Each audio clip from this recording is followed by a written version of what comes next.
área de física nuclear, envolvimento com o CERN, certo? A presença, destacando a presença do Brasil lá.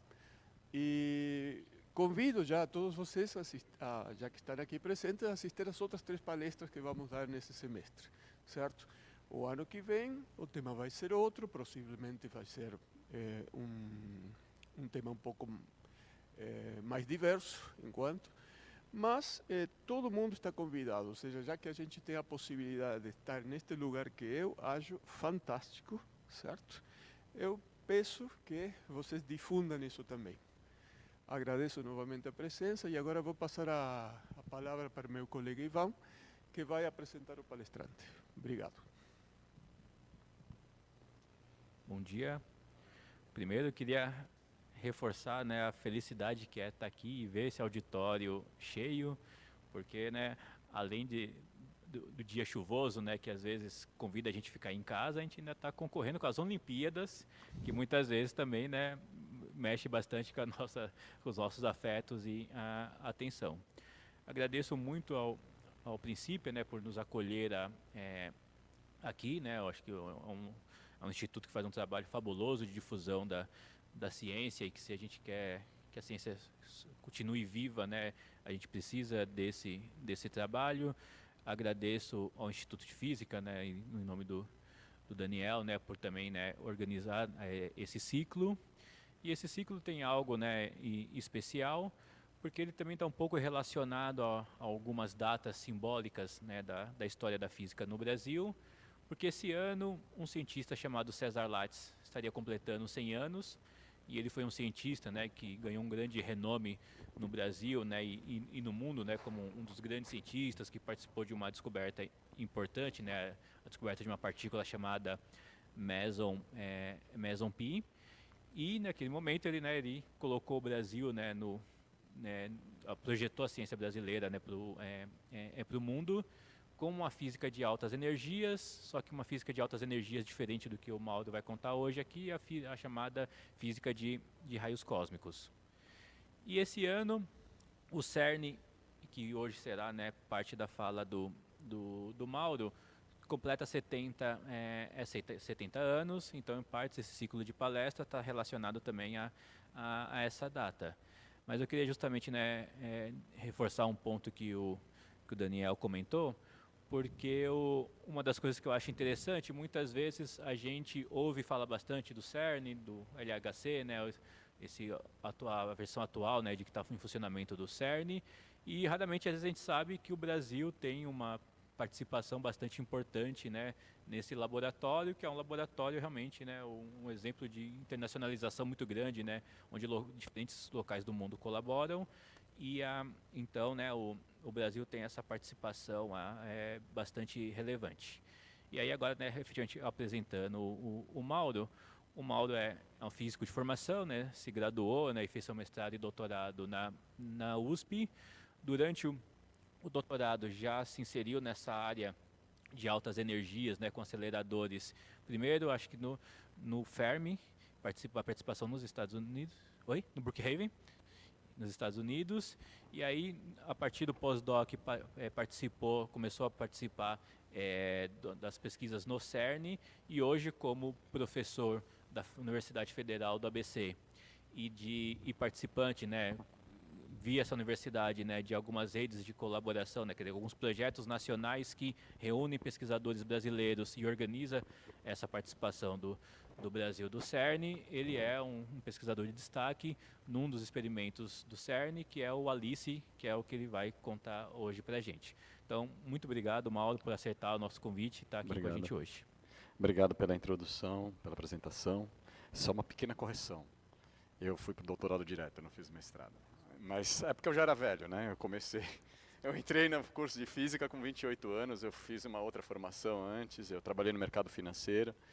E aí eu descobri que aquilo não era para mim, eu resolvi fazer física, entrei na faculdade com 28 anos, na segunda faculdade com 28 anos, e aí quando eu estava terminando a faculdade, eu falei, bom, se eu quiser fazer uma pós, é melhor eu tentar um doutorado direto para economizar tempo, senão eu vou acabar terminando o doutorado depois dos 40, né? Então, efetivamente, eu terminei meu doutorado aos 38 anos. Defendi minha tese 2 semanas depois de eu fazer 38 anos. Bom, eu vou fazer a mesma coisa que todo mundo fez até agora. Eu vou agradecer vocês por terem saído de casa numa manhã fria e chuvosa, num sábado, né? Inicialmente, a primeira agenda desse evento era um evento para ser à tarde, então seria um pouquinho mais fácil de sair da cama, né? Mas aí mudou, veio para amanhã e, enfim, veio para esse belíssimo auditório aqui, é muito legal aqui. Eu não sei quantos de vocês já tiveram a oportunidade de vir aqui, eu estou vindo a primeira vez, é realmente um lugar muito bacana. Então, antes de eu começar propriamente, eu queria contar um causo, né? Porque na física tem muitos causos, né? A gente, na verdade, as pessoas acham que a gente é de outro mundo. Não, a gente é mundano como qualquer um, então a gente tem fofoca, tem um monte de coisa assim, né? E aí tem um caso, mas esse caso gerou uma repercussão internacional, que é o seguinte.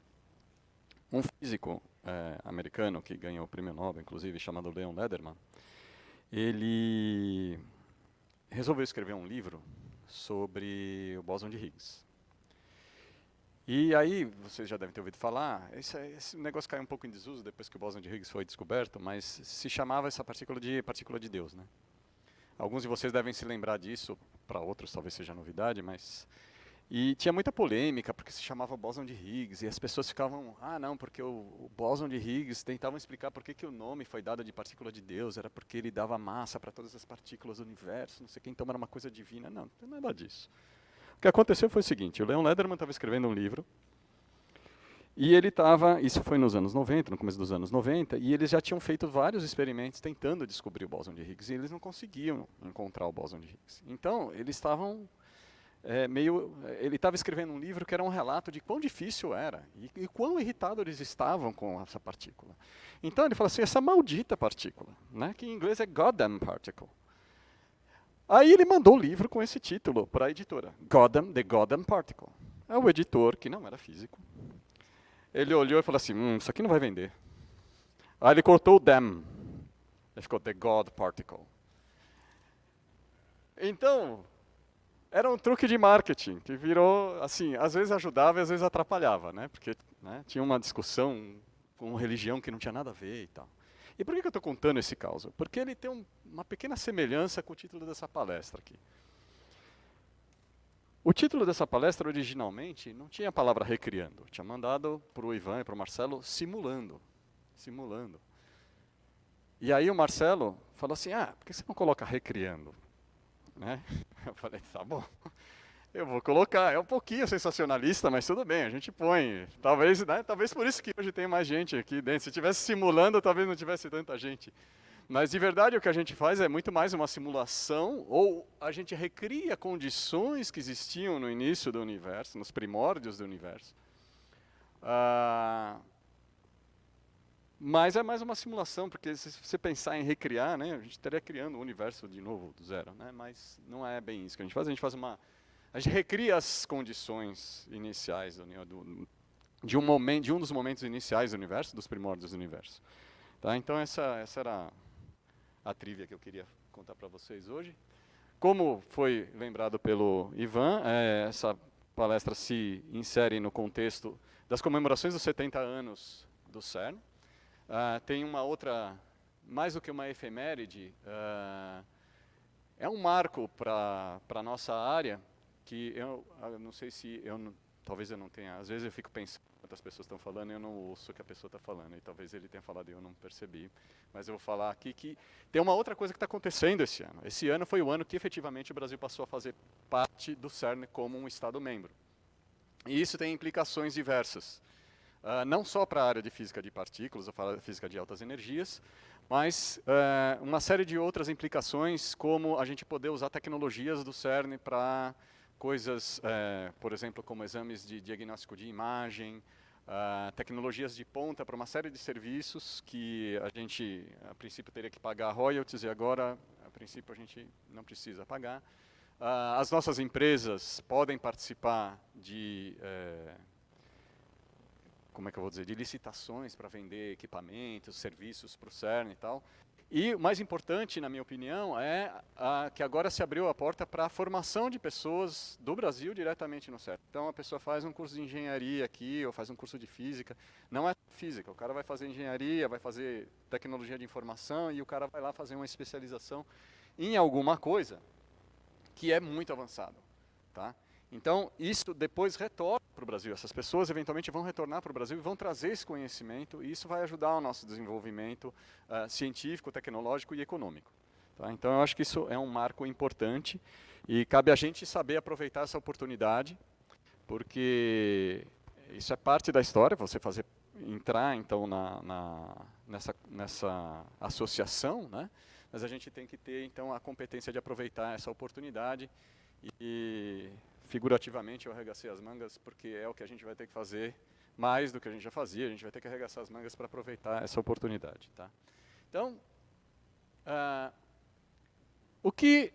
qual a participação dos paulistas, né? Porque a gente está no contexto do Estado de São Paulo, tem outros estados que têm suas instituições participando. Quem é que participa no CERN, né? Aqui das instituições do Estado de São Paulo? Então tem a USP, obviamente, tenho que começar pela USP, porque o evento aqui é organizado pela USP, eu fui convidado pela USP, então não ia deixar a USP depois, né? Então eu vou colocar a USP em primeiro lugar. Depois tem a UFBC, eu coloquei a UFBC em segundo, deixei os outros para depois, porque afinal de contas eu sou da UFBC, então eu ponho a ordem que eu quiser. Então eu estou colocando aqui a UFBC, porque para mim a UFBC é mais importante. Só não é mais importante que a USP nesse evento, porque, enfim, né, o evento é da USP.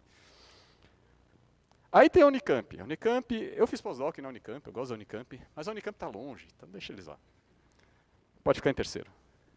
E por último, mas não menos importante, eu tenho que falar do IFT, porque o IFT é a casa, certo? É quem está nos fornecendo a casa, eu jamais deixaria o IFT de fora. Então, o que acontece aqui é, que eu acho que agora ficou muito perto, então a USP tem participação nesses dois experimentos do LHC, o ALICE e o Atlas. A UFBC, o ALICE, no caso sou eu, né?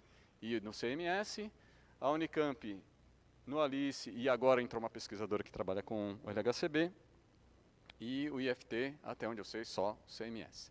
Então, evidentemente, eu vou falar aqui sobre a participação do ALICE. Então, a participação no ALICE, no estado de São Paulo, corresponde a essas três instituições.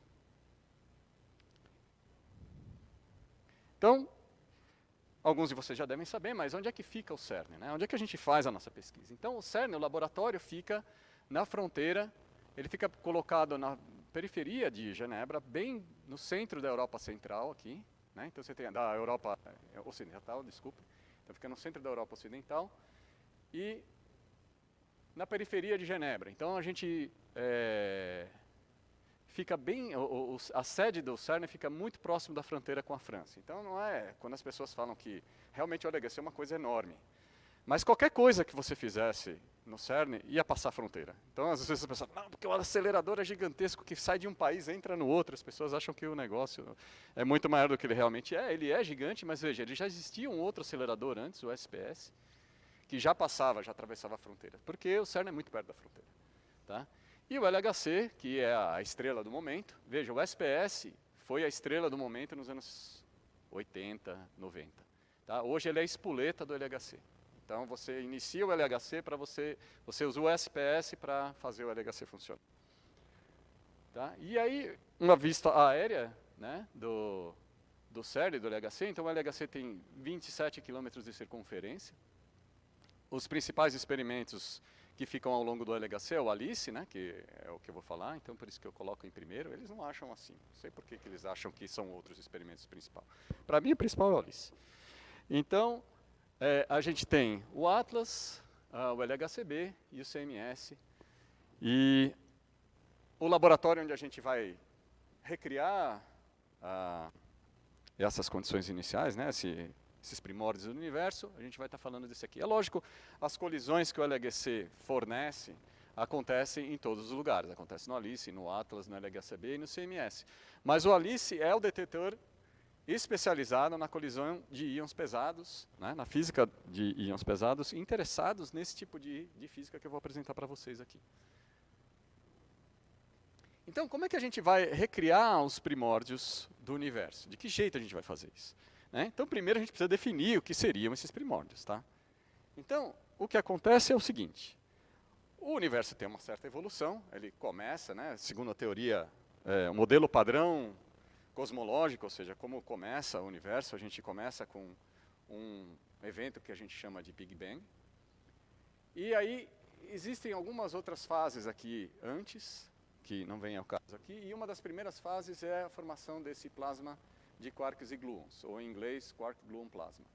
Veja que ele acontece por volta de 1 microsegundo. Tá? Para você ter uma ideia do que seria 1 microsegundo, talvez alguns de vocês tenham visto a prova dos 100 metros rasos, como foi a chegada, né? Porque eles tiveram que usar, acho que 40 imagens para ter certeza que o cara que chegou em primeiro e não em segundo. A diferença de tempo entre o primeiro e o segundo, o intervalo de tempo, é 1000 vezes maior, é da ordem de 1000 vezes maior do que esse intervalo de tempo aqui. Então, no intervalo que um chegou e o outro chegou em seguida, dava para acontecer isso aqui 1000 vezes, cabia 1000 vezes o intervalo de tempo que aconteceu isso aqui. Tá? Então, o que vem a ser esse plasma de quarks e gluons? O plasma de quarks e gluons é um estado da matéria. É um estado meio exótico, a gente não vê todo dia, mas é um estado da matéria. Então, seria bom que, como a gente está falando para um público mais abrangente, que a gente abordasse, fizesse uma recapitulação do que seriam esses estados da matéria. Os estados da matéria, que a gente aprende ainda no ensino fundamental, se eu não me engano, né? É sólido, então a gente pode usar sempre a água como referência, né? Então é a mesma substância em que a gente tem um estado sólido, o estado líquido e o estado gasoso. Mas como a gente relaciona isso aqui? Qual a diferença? Como é que você sai daqui para cá e depois daqui para cá? Então aqui a gente sabe que existe temperatura, certo? Então aqui a gente tem uma temperatura mais baixa, depois aqui tem uma temperatura intermediária, aqui uma temperatura maior. E aí o que a gente faz para sair de um para o outro? Imagina que você pega lá, você deixou uma carne no freezer e você quer fazer essa carne no almoço. Só que você só lembrou da carne, que a carne estava no freezer, às 11h30 você precisa comer ao meio-dia. O que você vai fazer? Você vai pegar a carne congelada, vai botar no micro-ondas para descongelar, vamos dizer assim. Se tiver cortado em bife, eu vou dar uma dica culinária para você. Você não precisa fazer isso, tá? Se você for fritar o bife, você pega o bife congelado mesmo, põe lá a sua frigideira no fogo, deixa lá bem quente e aí você põe ele ali em cima. Ah, mas vai estar congelado. Vai por mim, vai funcionar. Só vai demorar um pouquinho mais no começo, mas vai funcionar. E vai ficar bom por quê? Porque ele vai selar e vai ficar suculento, vai ficar bom. Eu aprendi isso no McDonald's. Eu trabalhei no McDonald's quando era adolescente. Tá, então o que a gente faz para ir de um estado para o outro? A gente vai colocando energia. Tá? Então a gente coloca energia aqui, derrete. Aí a água, você quer ferver a água, o que você faz? Você põe no fogo. Certo? Então o fogo você está colocando energia. E aí à medida que você vai aumentando a energia, o que vai acontecendo? Você vai aumentando a temperatura. Então a gente sai, por exemplo, no caso da água, de 0 graus, por exemplo, que é a temperatura limite para o gelo ser gelo, né? Você pode ter gelo a menos 20, não tem problema. Só que a hora que ele chega a 0, ele começa a derreter, e aí ele vira água. E aí a água vai ficar sendo água de 0,001 até 99,99, ela começa a ferver. Tá? E aí ela vira vapor. Então é a mesma substância, você vai dando energia, ela vai mudando de estado. Tá? Então, existe uma relação entre energia e temperatura. E entre temperatura, energia e o estado do sistema. Então, vamos lá. Então, o que eu fiz aqui? Eu coloquei uma animação, isso aqui seria gelo de água, né? Então, no estado sólido, o que acontece? As moléculas têm um certo movimento. Esse movimento de oscilação, essa vibração que elas têm, veja, as moléculas não estão livres para se mexer no volume de gelo. Elas estão mais ou menos sempre na mesma posição, mas estão vibrando. Essa vibração é a energia cinética dessas partículas. À medida que a gente vai dando energia, e é isso que está acontecendo, a gente está colocando energia nesse negócio, essa energia cinética aumenta até o ponto que elas quebram essas ligações, que deixam elas presas nas posições que elas têm. E aí a gente tem um líquido. E aí no líquido, o que acontece? Essas partículas estão livres para se mexer, mas elas não estão livres para se separar umas das outras. Elas ficam presas naquele volume e a gente continua dando energia. À medida que a gente vai dando energia, alguns começam a ficar muito energéticos, vocês viram que 2 saíram, porque eles já tinham energia suficiente para evaporar. Então a evaporação acontece por causa disso. Porque algumas partículas estão com muita energia e elas têm energia suficiente para sair do líquido. E aí, se a gente continuar aquecendo, todas as partículas vão sair, e aí o nosso líquido vai virar um gás. Tá? Vamos lá. Pronto. Então, mas na matéria, vamos dizer assim, ordinária, a gente ainda tem um quarto estado. Tá? Esse estado é o que a gente chama de plasma. O que vem a ser o plasma? Para a gente entender o que é o plasma, a gente vai ter que primeiro fazer uma revisão do modelo atômico, entender como funcionam os átomos, né? Como é que eles são organizados. Então, os átomos eles têm essencialmente um núcleo atômico, tá? E esse núcleo atômico é cercado por elétrons. Então eu coloquei aqui uma nuvem de elétrons, porque essa é uma representação artística que ajuda a gente facilita a gente compreender como funciona. Mas no nível quântico, o que acontece é que os elétrons, devido ao princípio da incerteza, a gente nunca sabe exatamente onde eles estão. Então, eles estão em algum lugar aqui, com uma certa probabilidade maior de estar num lugar do que no outro. E isso, na hora que você olha, na hora que você representa isso, fica parecendo uma nuvem. Né? Então, essa nuvem não é que é como se fosse uma nuvem de probabilidades. É onde o elétron pode estar. Então, você não sabe exatamente onde o elétron está, mas então você diz que o átomo é cercado por uma nuvem de elétrons. O importante aqui para o nosso ponto é o seguinte. Esses elétrons estão presos nesse átomo. Tá? Por quê? Porque os elétrons têm carga negativa, os núcleos têm carga positiva, as cargas negativas e positivas se atraem, e aí eles ficam presos, eles não caem no núcleo porque eles têm uma velocidade, então eles ficam rodando ali em volta do núcleo, mais ou menos como o que acontece com a Terra em volta do Sol. Né? O Sol está atraindo a gente para dentro dele, mas a gente não cai por causa da velocidade. Os satélites que a gente joga em torno da Terra, né? O Elon Musk sabe muito bem disso, você dá uma velocidade para ele, então o satélite está sempre caindo, mas ele nunca cai. Então ele fica fazendo isso. E o que está acontecendo com o elétron é uma coisa mais ou menos parecida. Ele está preso ali. Por quê? Porque ele tem uma certa energia cinética que não permite que ele saia voando. Ele tem uma energia cinética autossuficiente para ele não cair no núcleo, mas baixa o suficiente para ele não ir embora. Então o que acontece? No plasma, a gente começa a dar mais energia para o átomo, e aí essa energia começa a atingir os elétrons, começa a chegar nos elétrons. Os elétrons começam então a ganhar energia cinética. Então conforme você vai aumentando a temperatura é medida de energia cinética.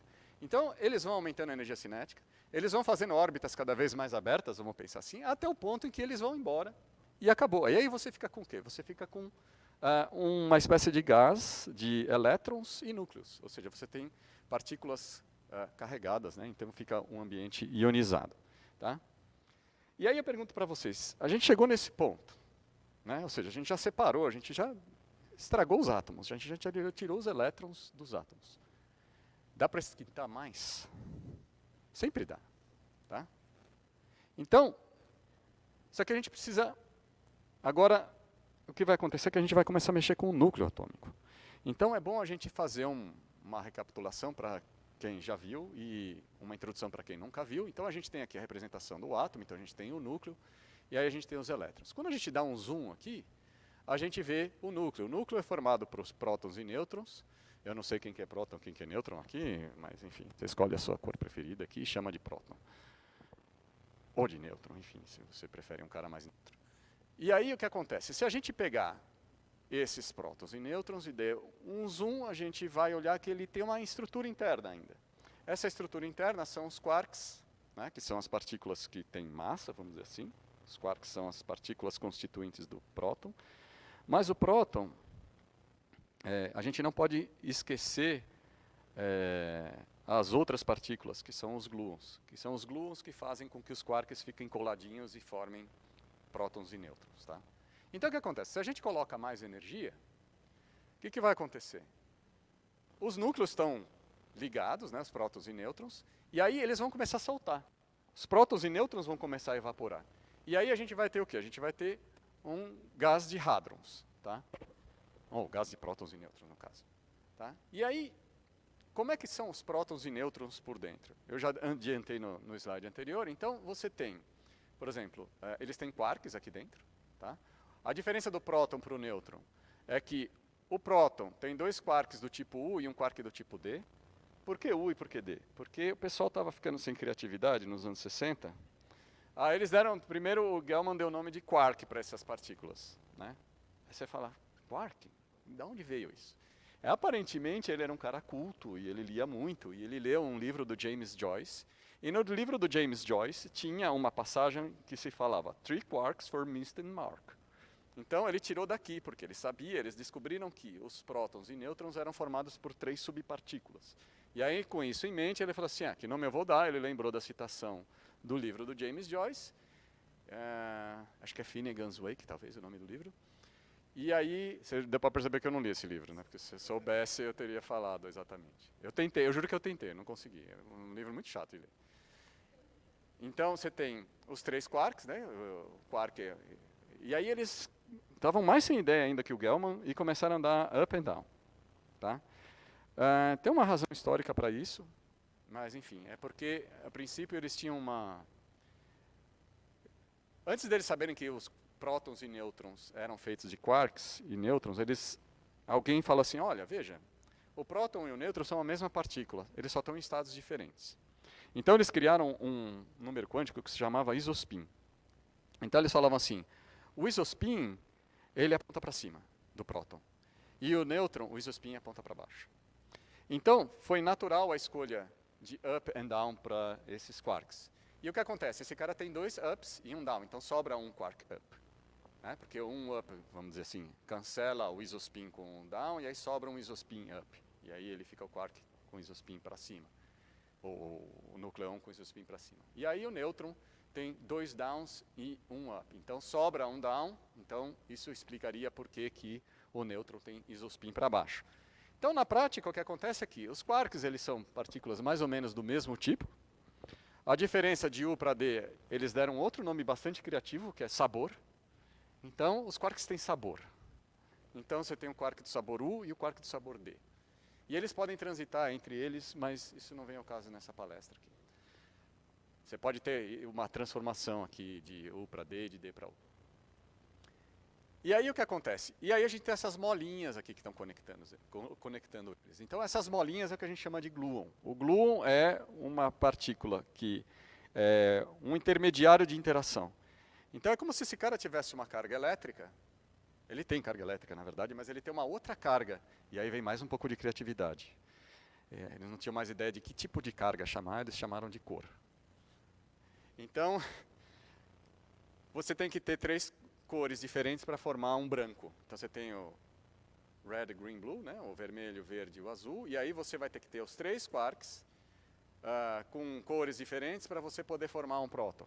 Tá? Então eles têm as 3 cores diferentes porque não existem hadrons com cor. A cor não é uma coisa que a gente não pode ver. Não é uma cor visível no estado final. Então a gente só consegue ver partículas que sejam brancas em termos de cor. Então você precisa ter uma combinação de cores desse tipo, ou uma combinação de cor e anticor, e aí são outras partículas que também são hadrons, que a gente chama de mesons, e que a gente não vai entrar em detalhes agora. Tá?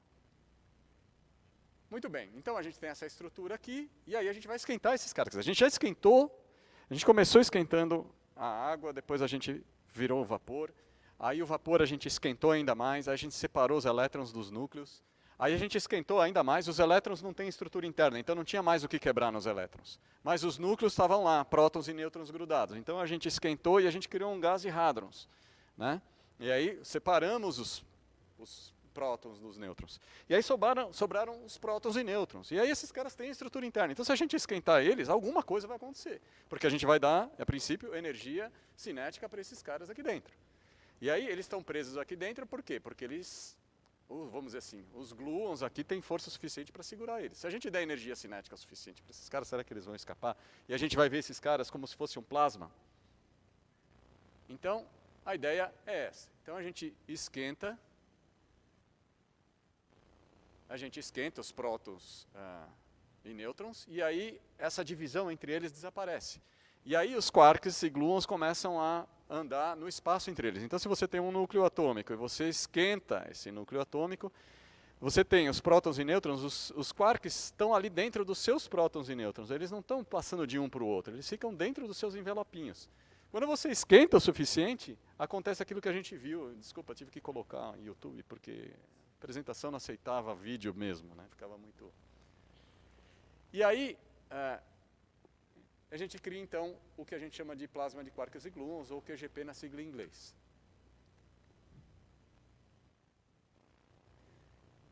Bom, aí a pergunta é, como é que você faz para esquentar esses caras, né? Você vai botar no fogão? Não dá para botar no fogão, né?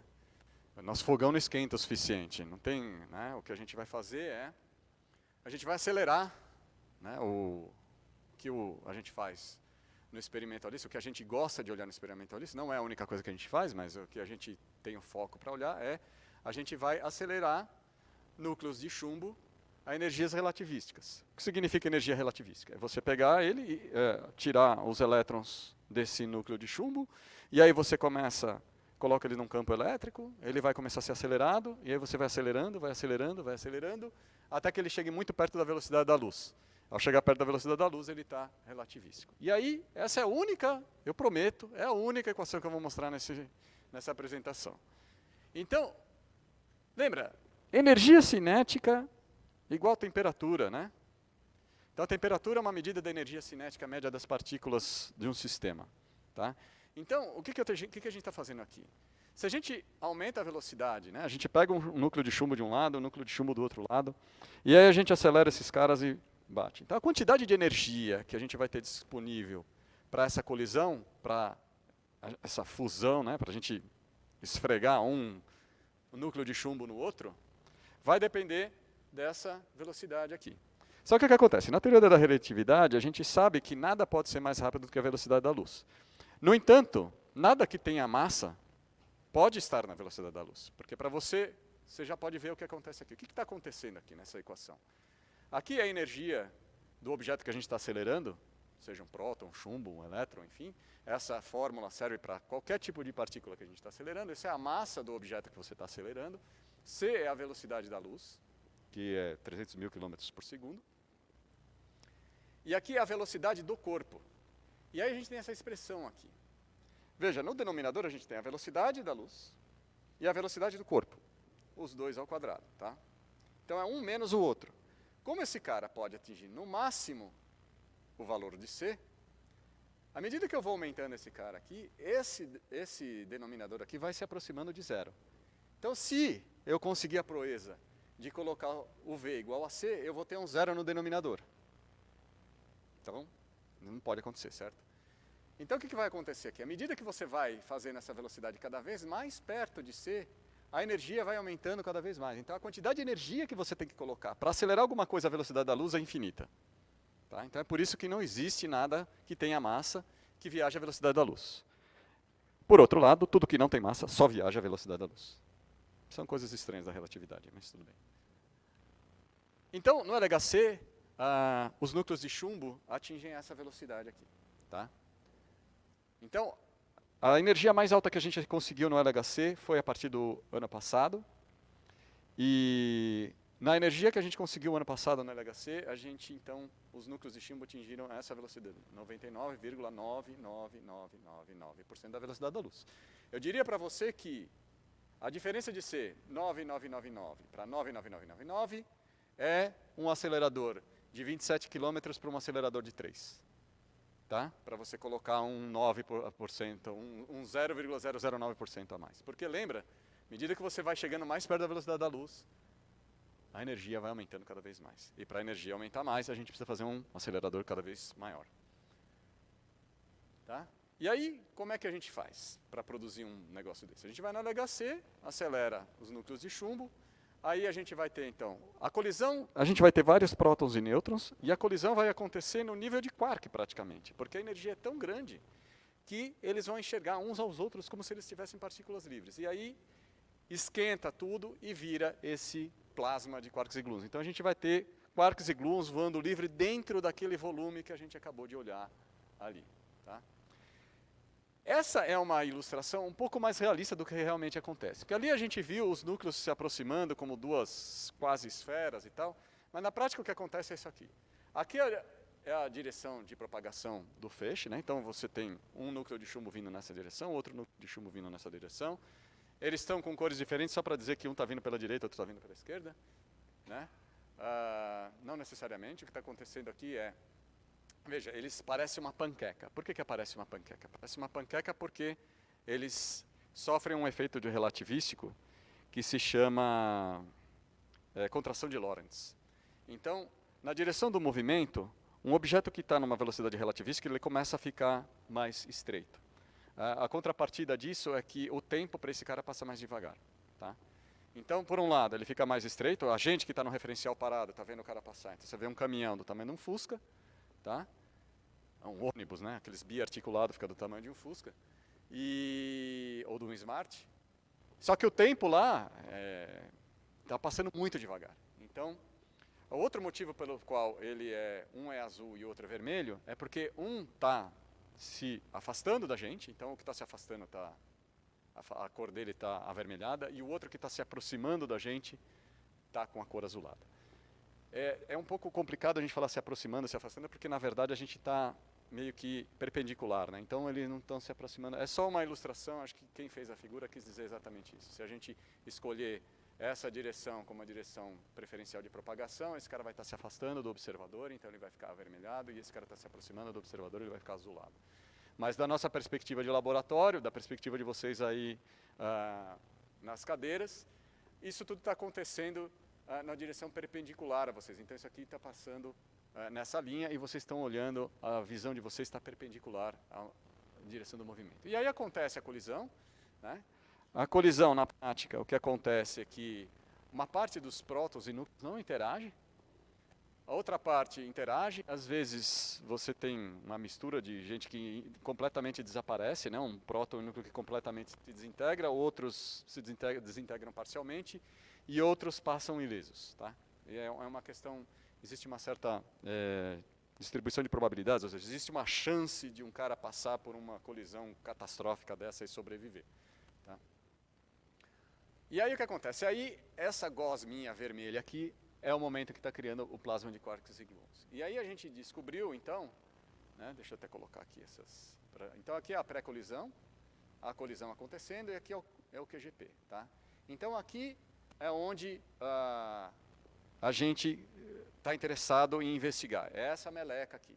E uma das coisas que a gente descobriu é que essa meleca, eu estou chamando de meleca propositalmente, porque inicialmente, até o começo dos anos 2000, a gente acreditava, a gente não, porque eu ainda estava fazendo doutorado, eu não sabia nada nessa época, mas a comunidade científica dessa área achava que esse seria uma espécie de gás pouco interagente, onde seria parecido muito com um plasma mesmo, por isso que é o nome plasma de quarks e gluons, em que a gente teria os quarks se movendo nesse volume, né, nesse volume aqui, né. Veja, os quarks não estão livres para andar para cá e para cá, eles têm que ficar confinados nesse volume aqui. Existe uma coisa muito complicada que a gente não vai entrar no assunto aqui, eu decidi deixar de fora da apresentação, que se chama liberdade assintótica, ou seja, você não pode ter dois quarks para fora. Então, isso é uma coisa complicada até para um aluno de último ano de física, então eu não vou submeter as pessoas que não fazem física a entender esse negócio.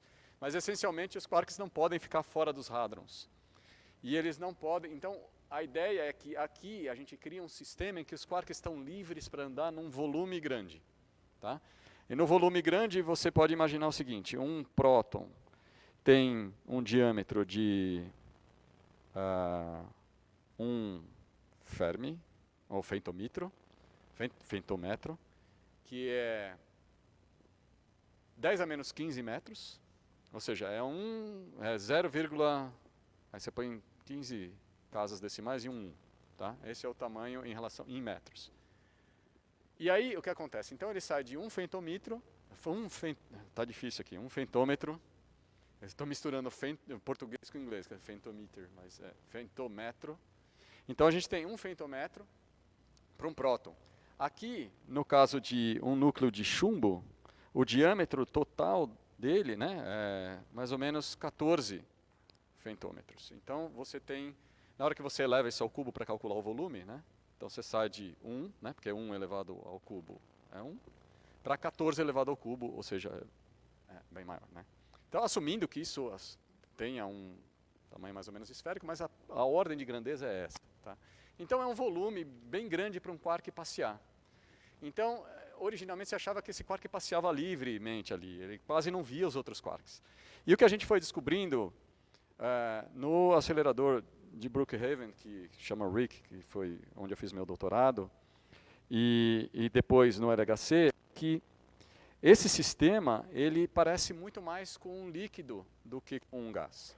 Né? Então eles até modificaram o nome, colocaram um Szinho na frente, para dizer que é um plasma de quarks e gluons fortemente interagente.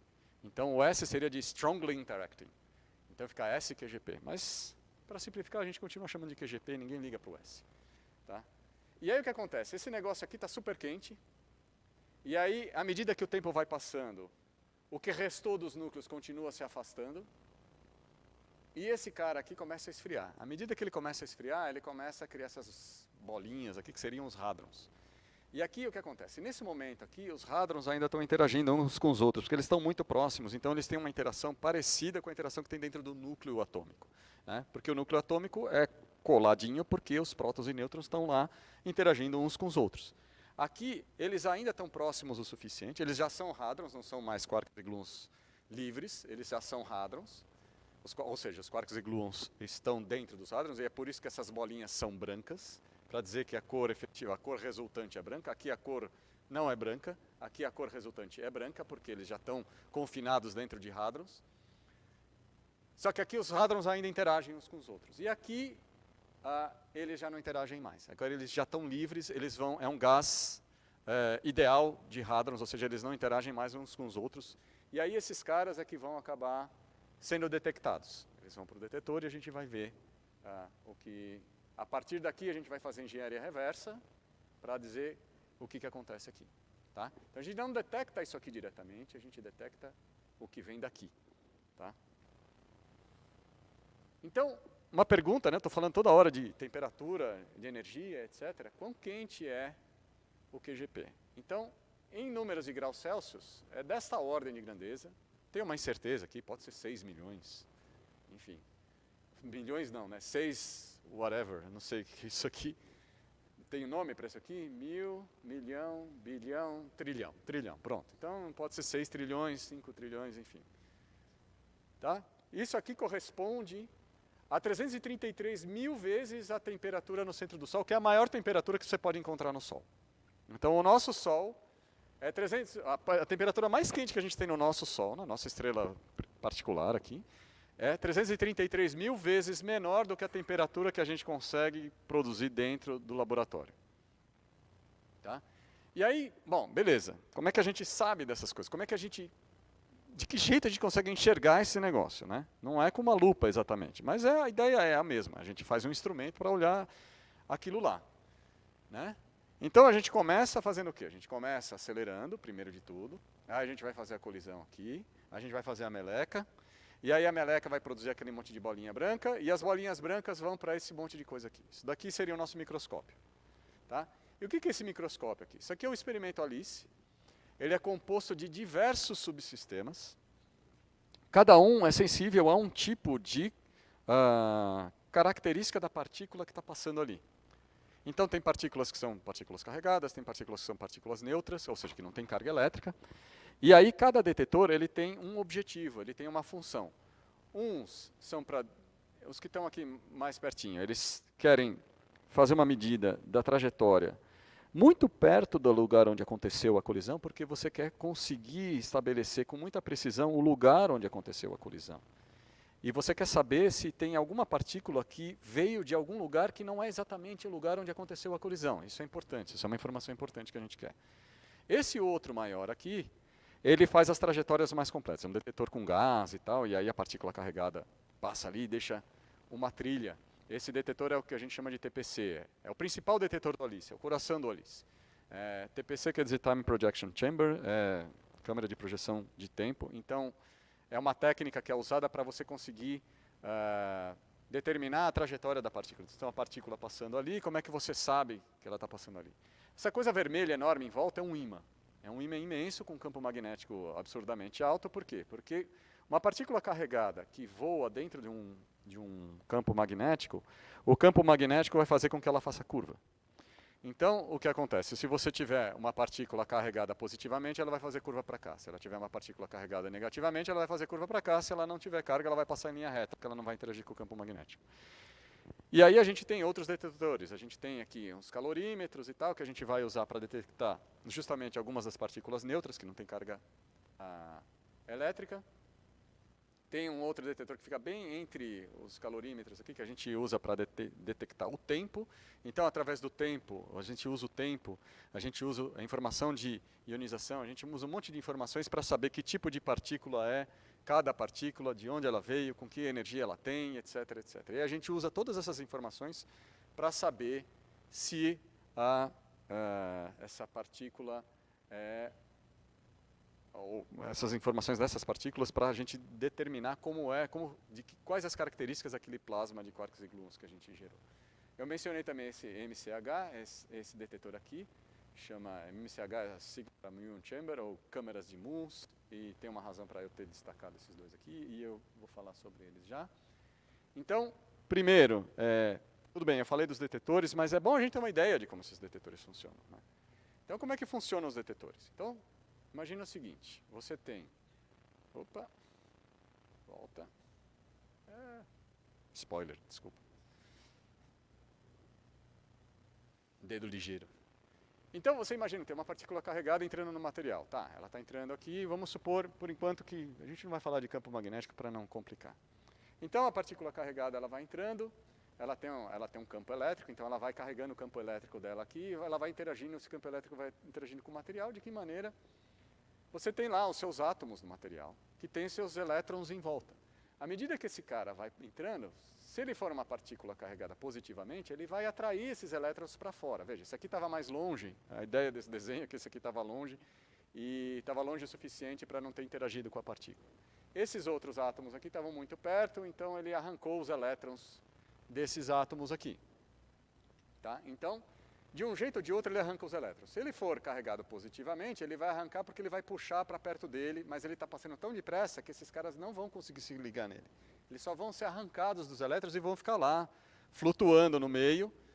E aí o que você vai ter? Você vai ter um íon positivo aqui, com carga positiva, e um elétron com carga negativa voando ali. Se você não fizer nada, esse cara aqui vai ver a carga desse cara aqui, oposta, vai voltar para ele e vai ficar tudo neutro de novo. Que é o que acontece com a gente com os raios cósmicos. É raio cósmico passando agora, em cima da gente, na nossa cabeça. Por minuto, passam uns 2 ou 3 muons no nosso corpo. E aí ele faz exatamente isso com a gente. Tá? Ele ioniza, e aí o que acontece? Como a gente não é um detetor, essa ionização desaparece porque os elétrons voltam para os seus átomos. A não ser quando ele aceita uma molécula de DNA, aí pode dar câncer. Enfim, a vida é assim. A gente vive num ambiente selvagem, a gente não se dá conta disso. Então, o que acontece? Se for uma partícula negativa, né, com carga negativa, ele vai empurrar esses caras para longe e, de qualquer forma, ele vai ionizar. Mas depois eles vão se reorganizar. Mas, o que a gente faz no detetor? A gente não deixa isso acontecer, a gente não deixa eles se reorganizarem, eles se voltarem a se recombinar. Então, o que a gente faz? A gente coloca o material do detetor, seja lá qual for o tipo de detetor. Aqui a gente está imaginando o que seria, por exemplo, num detetor a gás. A gente coloca uma placa carregada positivamente aqui e outra carregada negativamente aqui. E aí vai ter um campo elétrico nessa direção. Então o que acontece num campo elétrico desse tipo aqui? Os elétrons gostam de ir no sentido contrário do campo elétrico e os íons gostam de ir no sentido do campo elétrico. Porque os íons são positivos, eles vão na direção do campo elétrico, os elétrons são negativos, eles vão na direção oposta. Então passa a partícula carregada, deixa os átomos ionizados, né, elétrons para um lado, íons para o outro, e aí o campo elétrico faz esse trabalho de separar os caras. E aí quando eles chegam aqui, a gente vê o sinal no nosso monitor. Então quando a gente vê esse sinal aqui, a gente grava isso no disco e pronto.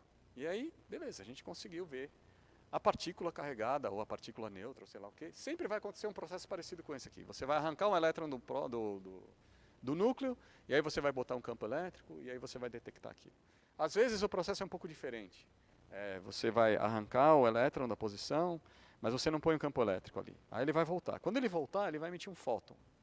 E aí, se esse material for transparente, esse fóton vai ser uma luz, que você vai coletar, e aí essa luz, então, você consegue induzir uma carga elétrica e fazer o teu sinal de novo. Então, de um jeito ou de outro, no final, no frigir dos ovos, a gente está sempre deixando o material ser ionizado de alguma forma e a gente coleta a informação de carga que tem aqui. Tá? E aí a gente produz o nosso sinalzinho aqui, esse sinal vai depender de quanta carga ele produziu, depende de uma série de coisas, de como ele interagiu, mas essencialmente é isso. Você separa a partícula carregada, ioniza o material, o campo elétrico separa e coleta as cargas, e aí a gente vê o sinal, tá? De onde aconteceu. E aí com esse monte de sinalzinho, a gente junta todos os sinaizinhos e todos os detetores e tudo tal, e aí a gente vai ver isso aqui. Então isso aqui é o que acontece numa colisão chumbo-chumbo. Essa foi a primeira colisão chumbo-chumbo que aconteceu no chamado Run 3.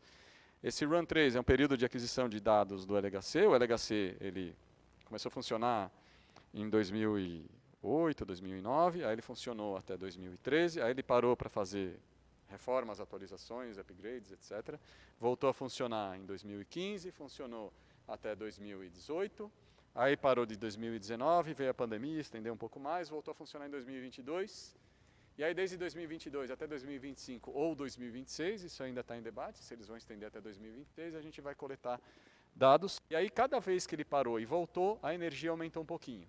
Então essa é a maior energia, é a primeira colisão na mais alta energia que núcleos de chumbo podem ter sido acelerados na história da humanidade. Então essa é a colisão mais energética possível. Cada tracinho desse de cor esverdeada que a gente está vendo aqui é uma partícula carregada que está passando ali. Então a gente tem que procurar nesse monte de partícula aqui as coisas que interessam para a gente, ou então a gente olha elas de maneira coletiva. Esses que estão vindo para frente aqui são os muons, né? Aqui é aquele muon chamber que eu falei para vocês. Essa parte aqui, que parece um prato de espaguete já remexido, é o TPC, né? É aquele que eu falei, a Time Projection Chamber. E esses espinhos, essa parte que parece um ouriço, são as deposições de energia nos calorímetros que existem depois de tudo. Tá? Muito bem. E aí, o que a gente faz? Qual é a nossa participação nisso tudo? Né? O que nós, aqui do Estado de São Paulo, o que nós, da USP, Unicamp e UFABC, fazemos em relação a isso tudo que a gente mostrou aqui? Então, primeiro, a gente trabalha com detetores. A gente tem dado contribuições significativas na construção e nos upgrades dos detetores. Então, o primeiro upgrade que foi feito foi esse chip Sampa. Foi uma parte de um upgrade importante que aconteceu no ALICE. Tá? Foi desenvolvido em conjunto com o Instituto de Física da USP e a Escola Politécnica de Engenharia. Então, o que acontece é que o LHC ia passar a funcionar numa intensidade muito alta a partir de 2022. E o sistema de aquisição de dados, ou seja, aquele sistema que lia aquele sinalzinho vermelho que a gente mostrou lá, ele era um sistema meio arcaico e ele não ia dar conta de ler a intensidade de sinais que ia ser produzida a partir de 2022. Então, esse detetor aqui ia ficar como uma tela preta, né? Ou tela azul do Windows, se você preferir. E a gente não ia conseguir detectar praticamente nada. Então, o ALICE não ia mais funcionar a partir de 2022 se não fosse esse upgrade. Então, para vocês terem uma ideia da importância dessa colaboração que o pessoal aqui da USP deu, sem isso aqui, o ALICE não estaria mais funcionando. Tá? Um investimento, um detetor que custa 300 milhões de francos não estaria mais funcionando. Então, a contribuição da Universidade de São Paulo foi fundamental para que esse detetor continue funcionando. E aí, por isso que eu falei do TPC e dos Muon Chambers, porque é uma parte importante da nossa contribuição. Os Muon Chambers também usam esse detetor, mas eles não são fundamentais. Se eles parassem de funcionar, o ALICE continuava vivo. Tá? Os franceses não iam gostar muito, mas porque eles são praticamente os donos desse detetor aqui. Mas eles são muito gratos a gente por causa disso aqui, porque, enfim, o detetor deles funciona lindamente por causa disso também. Tá? Muito bem, qual é a outra participação? Detetores 2, é um detetor que está sendo construído. Foi aprovado esse ano a construção do detetor, então esse detetor vai ser construído nos próximos anos e instalado na próxima parada do LHC. Tá?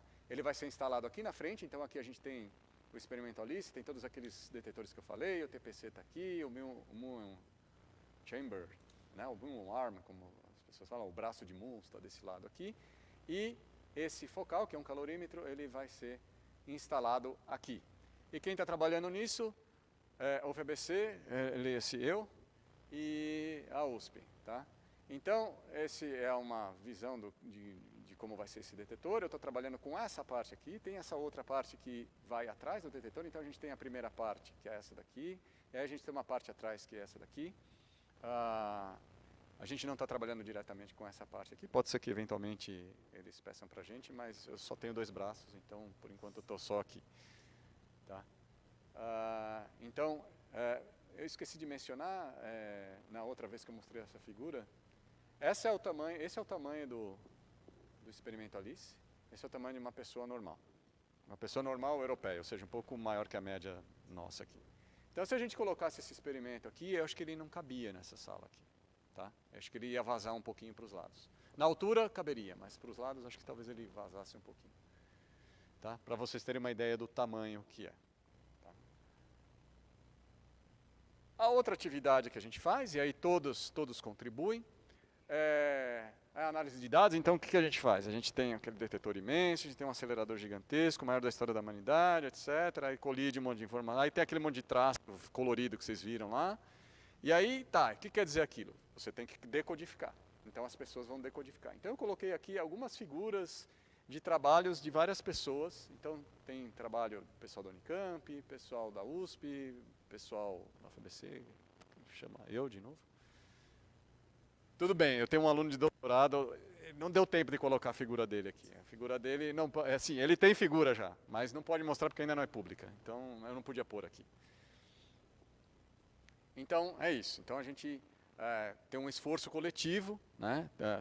Todo mundo trabalha fazendo análise de dados, é a parte, vamos dizer assim, mais soft. Em parte, algumas pessoas acham essa parte mais divertida, tem gente que acha que a parte de construir os detetores é mais divertida, tem gente que acha que simular tudo é mais divertido, enfim.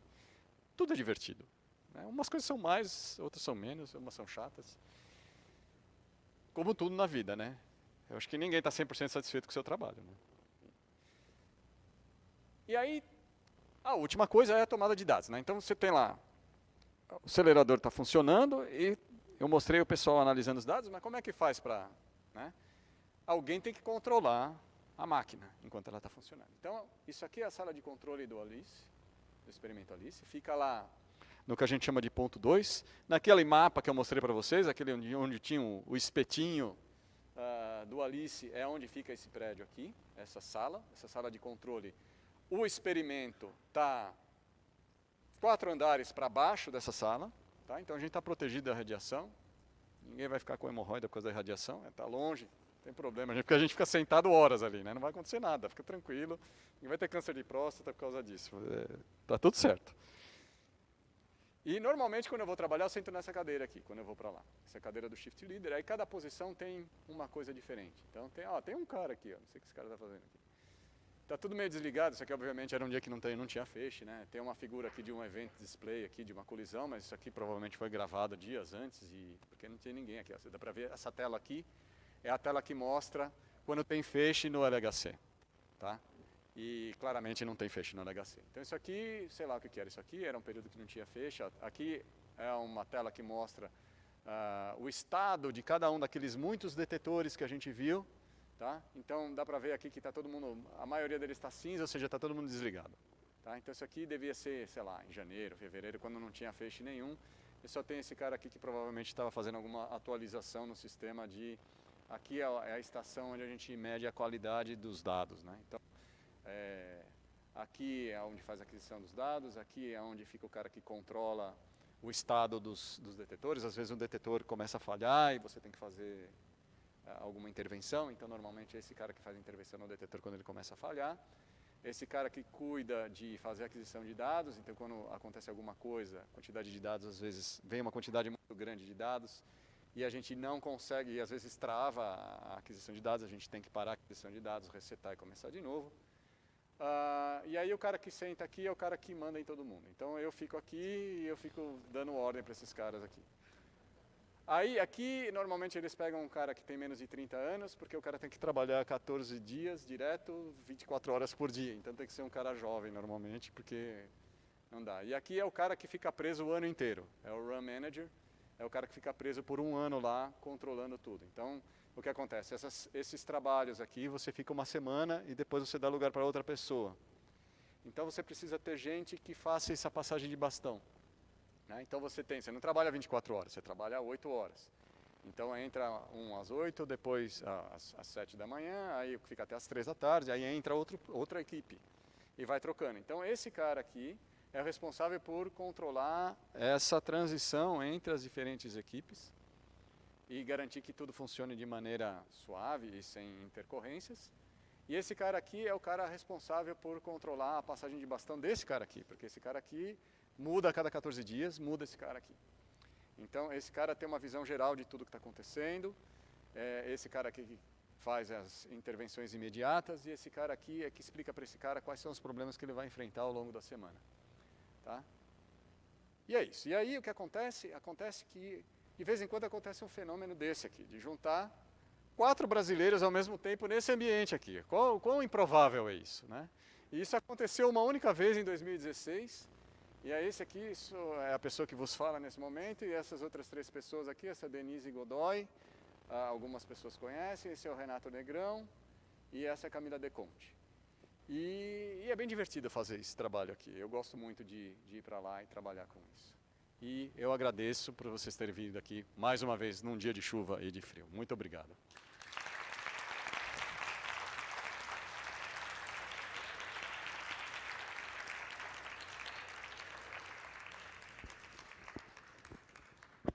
Agora, se vocês têm perguntas, comentários, as dúvidas mais variadas, vocês podem fazer, vocês podem perguntar.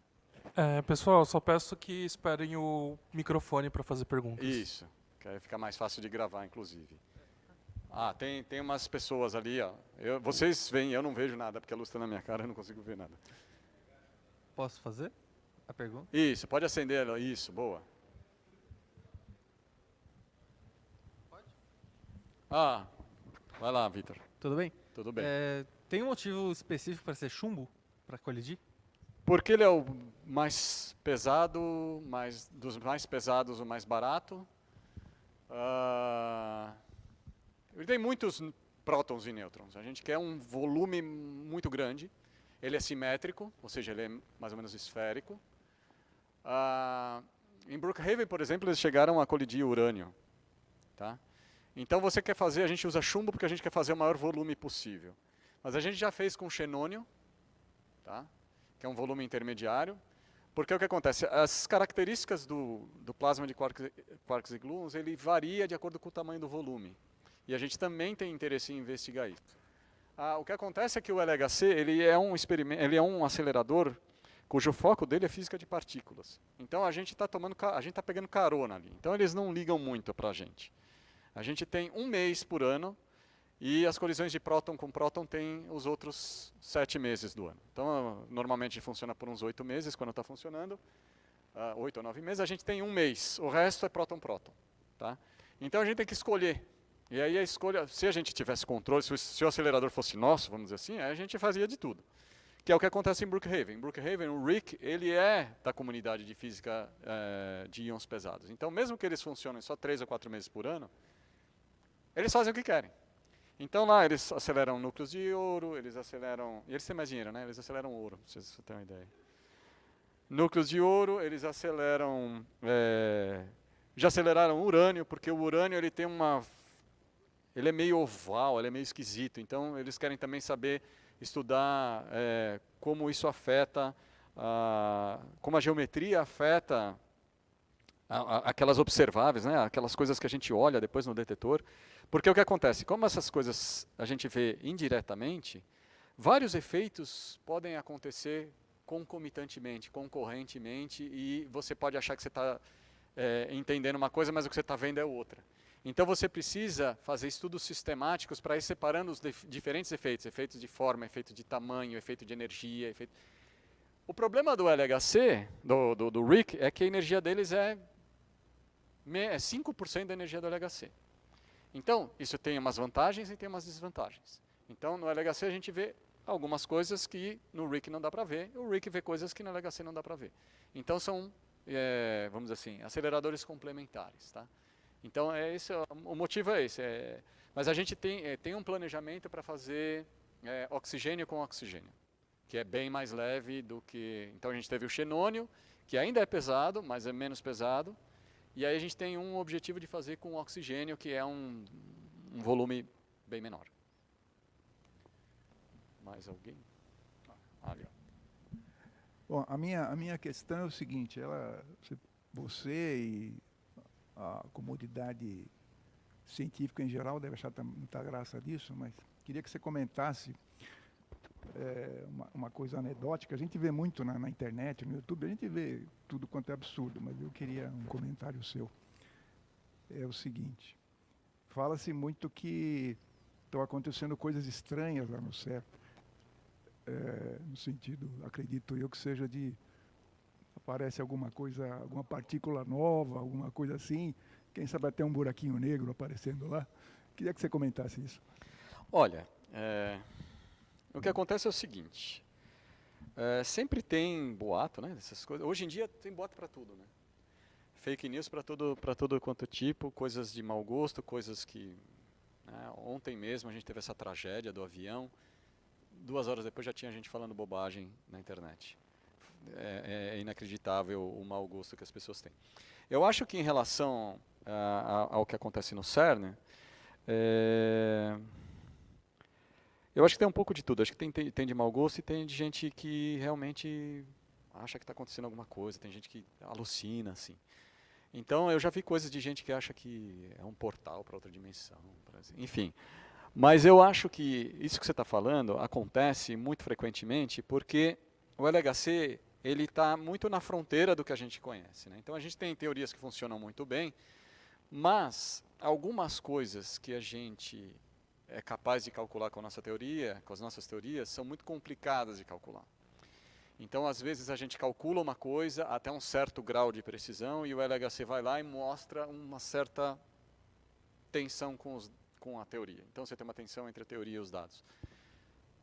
Isso não quer dizer que tenha uma coisa nova necessariamente. Isso muitas vezes quer dizer o seguinte, nossos computadores não são ainda bons o suficiente para a gente calcular, porque a nossa teoria precisa de refinamentos. Então, para você, às vezes, calcular uma coisa na segunda casa decimal, lembra do negócio da cor, né?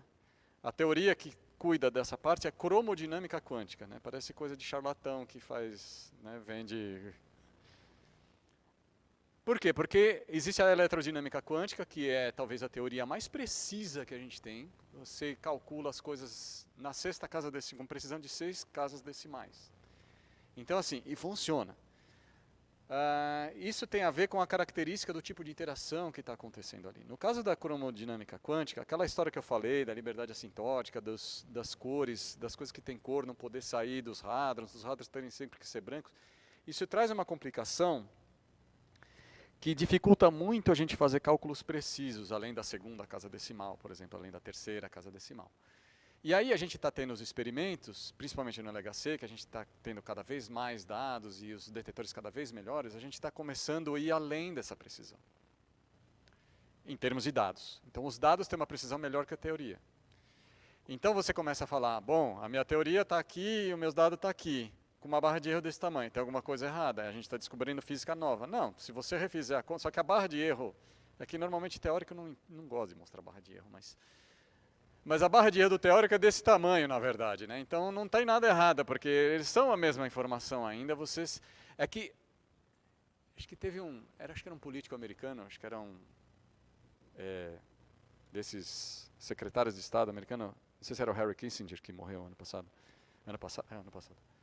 que dizia o seguinte: a gente tem as incógnitas que a gente conhece, as incógnitas que a gente não sabe, que a gente sabe que a gente não sabe, e tem as incógnitas que a gente nem sabe que não sabe.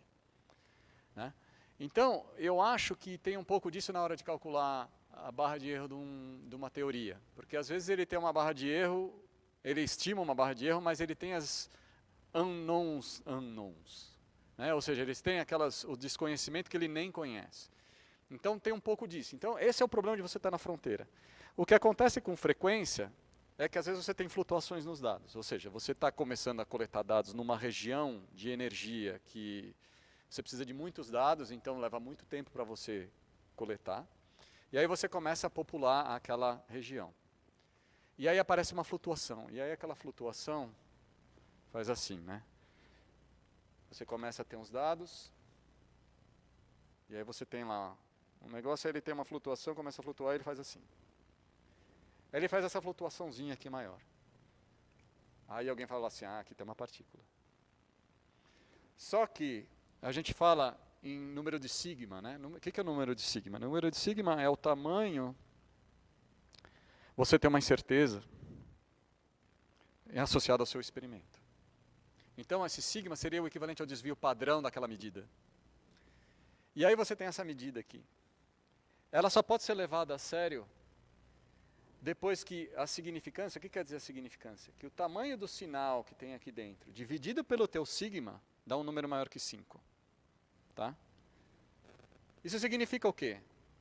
Significa que, se você assumir que a distribuição de probabilidade é gaussiana, não sei o quê, uma distribuição normal, a chance disso aqui ser uma mera flutuação estatística é menor do que 1 em 1 milhão. O 5 sigma. Se você faz isso com 3 sigma, que já parece bastante convincente, é uma chance em 100. Mas já teve casos em que o pessoal foi lá, publicou, falou que achou um negócio, era 1 em 100, era 3 sigma, e depois de coletar mais 2 anos de dados, desapareceu porque era só flutuação estatística. Então, o que acontece o pessoal vê um negócio, passou de 2 sigma, o pessoal já começa a ficar arrepiado. Por quê? Porque 2 sigma é 1 em 20. Então, se você fala, 1 em 20 já é uma probabilidade pequena. O pessoal já começa a ficar assanhado, né? E aí, é aquela coisa, todo mundo quer ser o primeiro da notícia. É que nem jornalista, todo mundo quer ser o primeiro da notícia. Gente que publica coisa falsa na internet, então é o primeiro, né, que quer. E tem gente que não é que está publicando coisa falsa. O cara está tão ansioso por mostrar aquilo, que ele vai lá e fala, tem um sinal aqui, apareceu um sinal aqui, e o cara mostra o sinal. Ele vai lá, mostra o gráfico. Às vezes tem até as barrinhas de erro e tal. E aí ele publica, ele vaza. Tem assim, essas colaborações, o Alice, por exemplo, tem mais de 1.000 colaboradores. O CMS e o Atlas, eles têm mais de 2.000 cada um. E tem um monte de aluno de doutorado. E às vezes é ingênuo o suficiente para ser seduzido por um jornalista malicioso que vai chegar e falar assim, você não tem nenhuma informação para me passar? Você não está vendo alguma coisa e tal? E aí o cara se sente seduzido por aquilo, né? Fala, de repente eu vou dar um furo, não sei o quê. E o cara conta, o cara mostra. Por isso que eu falei, eu tenho figuras do meu aluno e eu não mostrei. Por quê? Porque eu não posso, porque ainda não foi chancelado pela colaboração. A colaboração tem que falar, não, essa figura você pode mostrar. E essa figura você vai mostrar com essa mensagem. Então você pode mostrar esse tipo de figura, desde que esteja escrito alguma coisa. Vem uma mensagem, isso aqui tem significância de 2 sigma, ou tem significância de 3 sigma. O cara mostra isso aqui, a informação corre. Tem um sinal novo lá no CERN. Aí, da onde? É do CMS. Aí o CMS vai ter que falar assim, gente, só tem 2 sigma, eu não sei ainda se isso aqui vai dar alguma coisa. Então teve, uns anos atrás, uma flutuação que apareceu no CMS, na casa dos 750 GeV de massa, e alguém vazou. Aí o CMS teve que tomar a postura oficial de falar, não, a gente realmente está vendo um excesso de massa. E aí eles passaram para o Atlas antes de divulgar, e o Atlas falou assim, a gente não está vendo nada.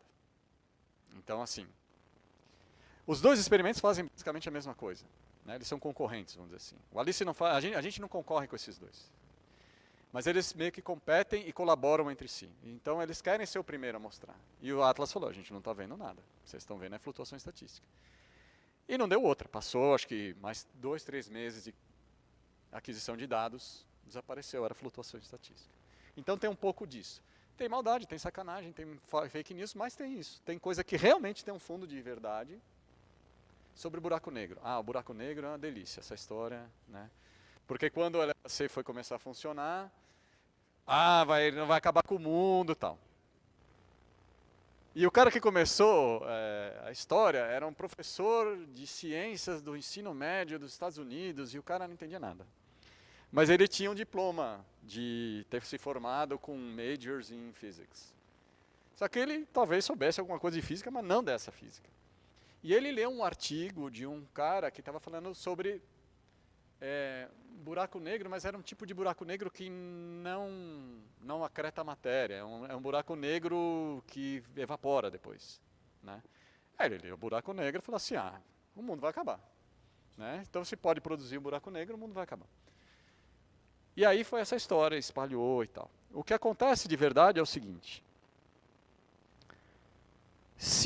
Veja bem, para que todo mundo fique tranquilo, né? Teoricamente, tem as teorias que falam que pode criar esses buracos negros e tal, mas são buracos negros microscópicos e que evaporam.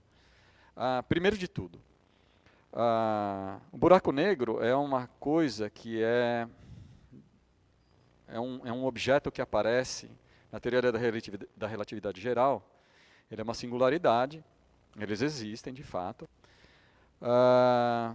só que um buraco negro microscópico, ele entra na categoria das coisas que são regidas pela mecânica quântica. E se tem uma coisa que não funciona nesse mundo ainda, é teoria da relatividade geral com mecânica quântica. Então a gente não tem a menor ideia se realmente ia criar um buraco negro, se é possível criar um buraco negro, se ele ia evaporar, o que ia acontecer. Não tem ideia. Então esse é o primeiro ponto. Tá? Então, é uma coisa mais filosófica do que prática, do que realmente vai acontecer. Agora, para as pessoas irem para casa hoje e dormirem e não terem pesadelo sobre isso, o que acontece é o seguinte, a gente recebe raios cósmicos o tempo todo, e muitos dos raios cósmicos que chegam na Terra têm mais energia que o LHC. Tá? Então, se existe algum processo natural que cria um buraco negro, que faz acreção de matéria, isso já teria acontecido na época dos dinossauros. Ou antes ainda dos dinossauros. Tá? Então a Terra já não existiria há muito tempo. Aí tem o pessoal que fala, mas o que acontece é o seguinte, você tem um raio cósmico aqui, então aqui está a Terra, o raio cósmico vem aqui, bate na atmosfera, tá? Então esse cara está em repouso, está se mexendo lá na velocidade do som, mas comparado com a energia de um cara que está perto da velocidade da luz, está parado. E aí ele cria o buraco negro. Tá, aí o buraco negro, o que acontece? Por conservação de momento, o buraco negro tem que ir nessa direção aqui. Se ele for um buraco negro, porque aí tem as histórias de que pode ser um buraco negro carregado ou um buraco negro sem carga, ou neutro, né? O que for carregado, ele vai interagir eletricamente com a matéria e ele vai parar por aqui, e ele faria, se ele fosse um buraco negro que acretaria a matéria, ele já teria acabado com a Terra há muito tempo. O argumento deles de alguns caras, é que, olha, veja bem, se for um buraco negro neutro, ele vai passar por aqui, ele vai desacelerar por causa da força da gravidade da Terra, mas a força da gravidade da Terra é pequena para ele parar, e ele vai continuar. Então, por isso que a gente não viu a Terra acabar, porque o buraco negro foi embora e a gente não viu. Só que a gente tem um outro objeto no sistema solar, que é muito maior que a Terra, que brilha e deixa a gente quentinha todo dia. E esse cara aqui também recebe raio cósmico. Isso não é uma exclusividade da Terra. Esses raios cósmicos vêm de muito longe. Então ele não tem uma mira, fala assim, eu vou acertar na Terra. Não, ele acerta em todo lugar. Acerta em Júpiter, acerta em todo lugar. E acerta no Sol. E o Sol tem aquelas coroas maravilhosas, né? Aquele negócio que vai aqui, isso aqui é muito maior que a Terra. Esse negócio. Então o cara pode ter um raio cósmico que atinge aqui. Aí ele vai criar um buraco negro, vamos supor que isso seja possível, que ele cria um buraco negro neutro. Aí ele vai entrar aqui. A gravidade do Sol é grande o suficiente para curvar a luz. Certo? Foi essa a descoberta, foi assim que o Einstein conseguiu provar a teoria da relatividade. Porque ele curvou a luz das estrelas que ficavam atrás dele e eles conseguiram ver isso num eclipse total. Então esse cara vai vir aqui, ele vai desacelerar, ele vai cair na gravidade do Sol e aí ele não vai conseguir escapar, ele não vai ter velocidade suficiente para escapar. E aí ele vai vir até aqui, vai voltar e ele vai começar a oscilar aqui dentro até ele parar. Então se ele fosse um buraco negro de acreção, ele teria acretado o Sol, e a gente também já teria desaparecido antes dos dinossauros. Então, gente, relaxem. Não tem buraco negro. E o LHC já está funcionando há 15 anos. Então, se era para ter buraco negro, a gente já estava na lama há muito tempo. Já, tá? Alguém mais? Tem ali, depois tem lá. Oi, Oi. professor, tudo bem? Tudo bem? Primeiro eu queria parabenizar pela palestra. Eu sou de veterinária, mas eu consegui entender perfeitamente. Obrigado. E eu tenho uma pergunta que eu vou ler porque ela ficou um pouco extensa e eu não quero me perder. Tá. Mas basicamente, no esquema realista de colisão que o senhor mostrou, você estava falando que na pré-colisão, o fato deles serem de cores diferentes e por conta deles se aproximarem ou se afastarem do ponto de referência, eles têm cores diferentes, né? Azul ou vermelho. E recentemente eu estou fazendo um projeto sobre ultrassonografia Color Doppler, que usa esses princípios, né, que a gente analisa as células sanguíneas, se elas estão se afastando ou se aproximando e tomam cores diferentes, em relação ao transdutor. Eu queria saber se você acha que tem alguma relação, né, dos avanços da física de partículas, basicamente como eles podem afetar essa tecnologia, né, a ultrassonografia. Tá, uma ótima pergunta. Na verdade, tudo tem a ver, né? O efeito Doppler é um efeito que acontece com a propagação de ondas. Então, o que acontece, basicamente, é o seguinte. Você tem um objeto que emite uma onda, tá? Uma onda sonora ou uma onda luminosa. Tá? Então, ele emite uma onda, eu vou desenhar aqui como uma onda senoidal, mas não necessariamente precisa ser assim. Então, ele está parado, ele está assim. Se ele tem um movimento para cá, o que acontece? Ele vai andando, essa onda tem uma velocidade fixa no meio. Tá? Então a velocidade do som é fixa no ar. É 340 metros por segundo e acabou. Ela não muda, independe desse cara aqui. Tá? O que pode acontecer é se tem vento, né? Porque aí você está mudando o meio de propagação. A velocidade da luz também é constante. Tá? Então o que vai acontecer? À medida que esse cara vai se aproximando, ele emite cada vez mais o próximo pacote de onda numa posição mais próxima. Então, o que acontece é que ele vai compactar isso aqui e a frequência das ondas vai aumentar. Em termos de cor, frequência mais alta é azul. Em termos de som, frequência mais alta é agudo. Então, é o agudo. Então, você vai... Então, é o que acontece quando você está na rua, passa uma ambulância... Aí você ouve... Então ele vai aumentando, vai ficando mais agudo, depois quando ele passa por você, ele fica mais grave. Por quê? Porque do lado de cá, ele vai aumentar o comprimento de onda. Tá? Então ele vai ficar com menor frequência para cá, para onde ele está se afastando, e com maior frequência à medida que ele se aproxima do observador. O que acontece? Em relação à física de partículas... Então, o entendimento do efeito Doppler, ele vem já desde o século XIX, mas, veja, ele está sendo usado na medicina. Várias coisas que foram desenvolvidas pela física acabam sendo desenvolvidas na medicina, acabam sendo aplicadas na medicina. Então, mais especificamente na minha área, na área de física nuclear, física de partículas, etc. Quais são os desenvolvimentos que a gente usa já hoje em dia? Ressonância nuclear magnética. Então você tem lá os núcleos atômicos, e aí você tem aqueles prótons e nêutrons, e aí eles têm aquela história do spin para cima, spin para baixo, tal.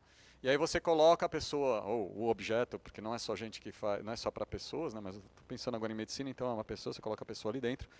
E aí, dependendo do átomo, por isso que às vezes você põe contraste, porque dependendo do que você quer ver, você precisa ter um tipo de núcleo específico, porque não são todos os núcleos que respondem à ressonância nuclear, magnética, e você coloca um campo magnético que fica oscilando numa determinada direção, e isso faz com que ele entre numa frequência de ressonância com o núcleo, e o núcleo começa a oscilar nessa mesma frequência, e à medida que ele oscila nessa frequência, ele emite fótons, e esses fótons são detectados. Então é assim que a gente observa. Então, a tecnologia da ressonância nuclear, a tecnologia de detecção de fótons, tudo isso vem do desenvolvimento da física nuclear. Outra coisa que é bem da área de física de partículas e física nuclear é o PET scan. O PET scan,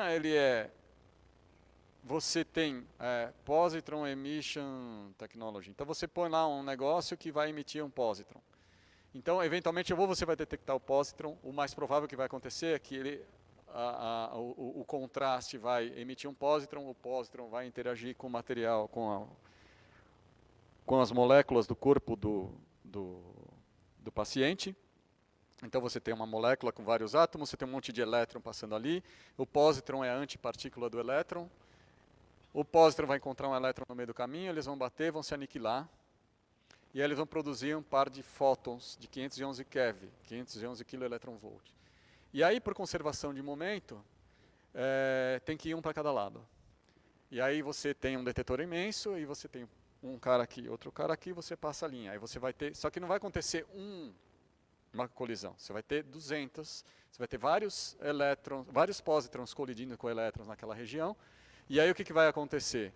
Ele vai produzir, um vai ser nessa direção, outro vai ser nessa direção, outro vai ser nessa direção, você cruza os vários pontos, você vê onde aconteceu a interação, e você consegue então ter uma precisão bem pequena de onde está acontecendo aquela interação. Então esse é o positron, é o PET scan. Desculpa que o celular está avisando que a zona azul acabou.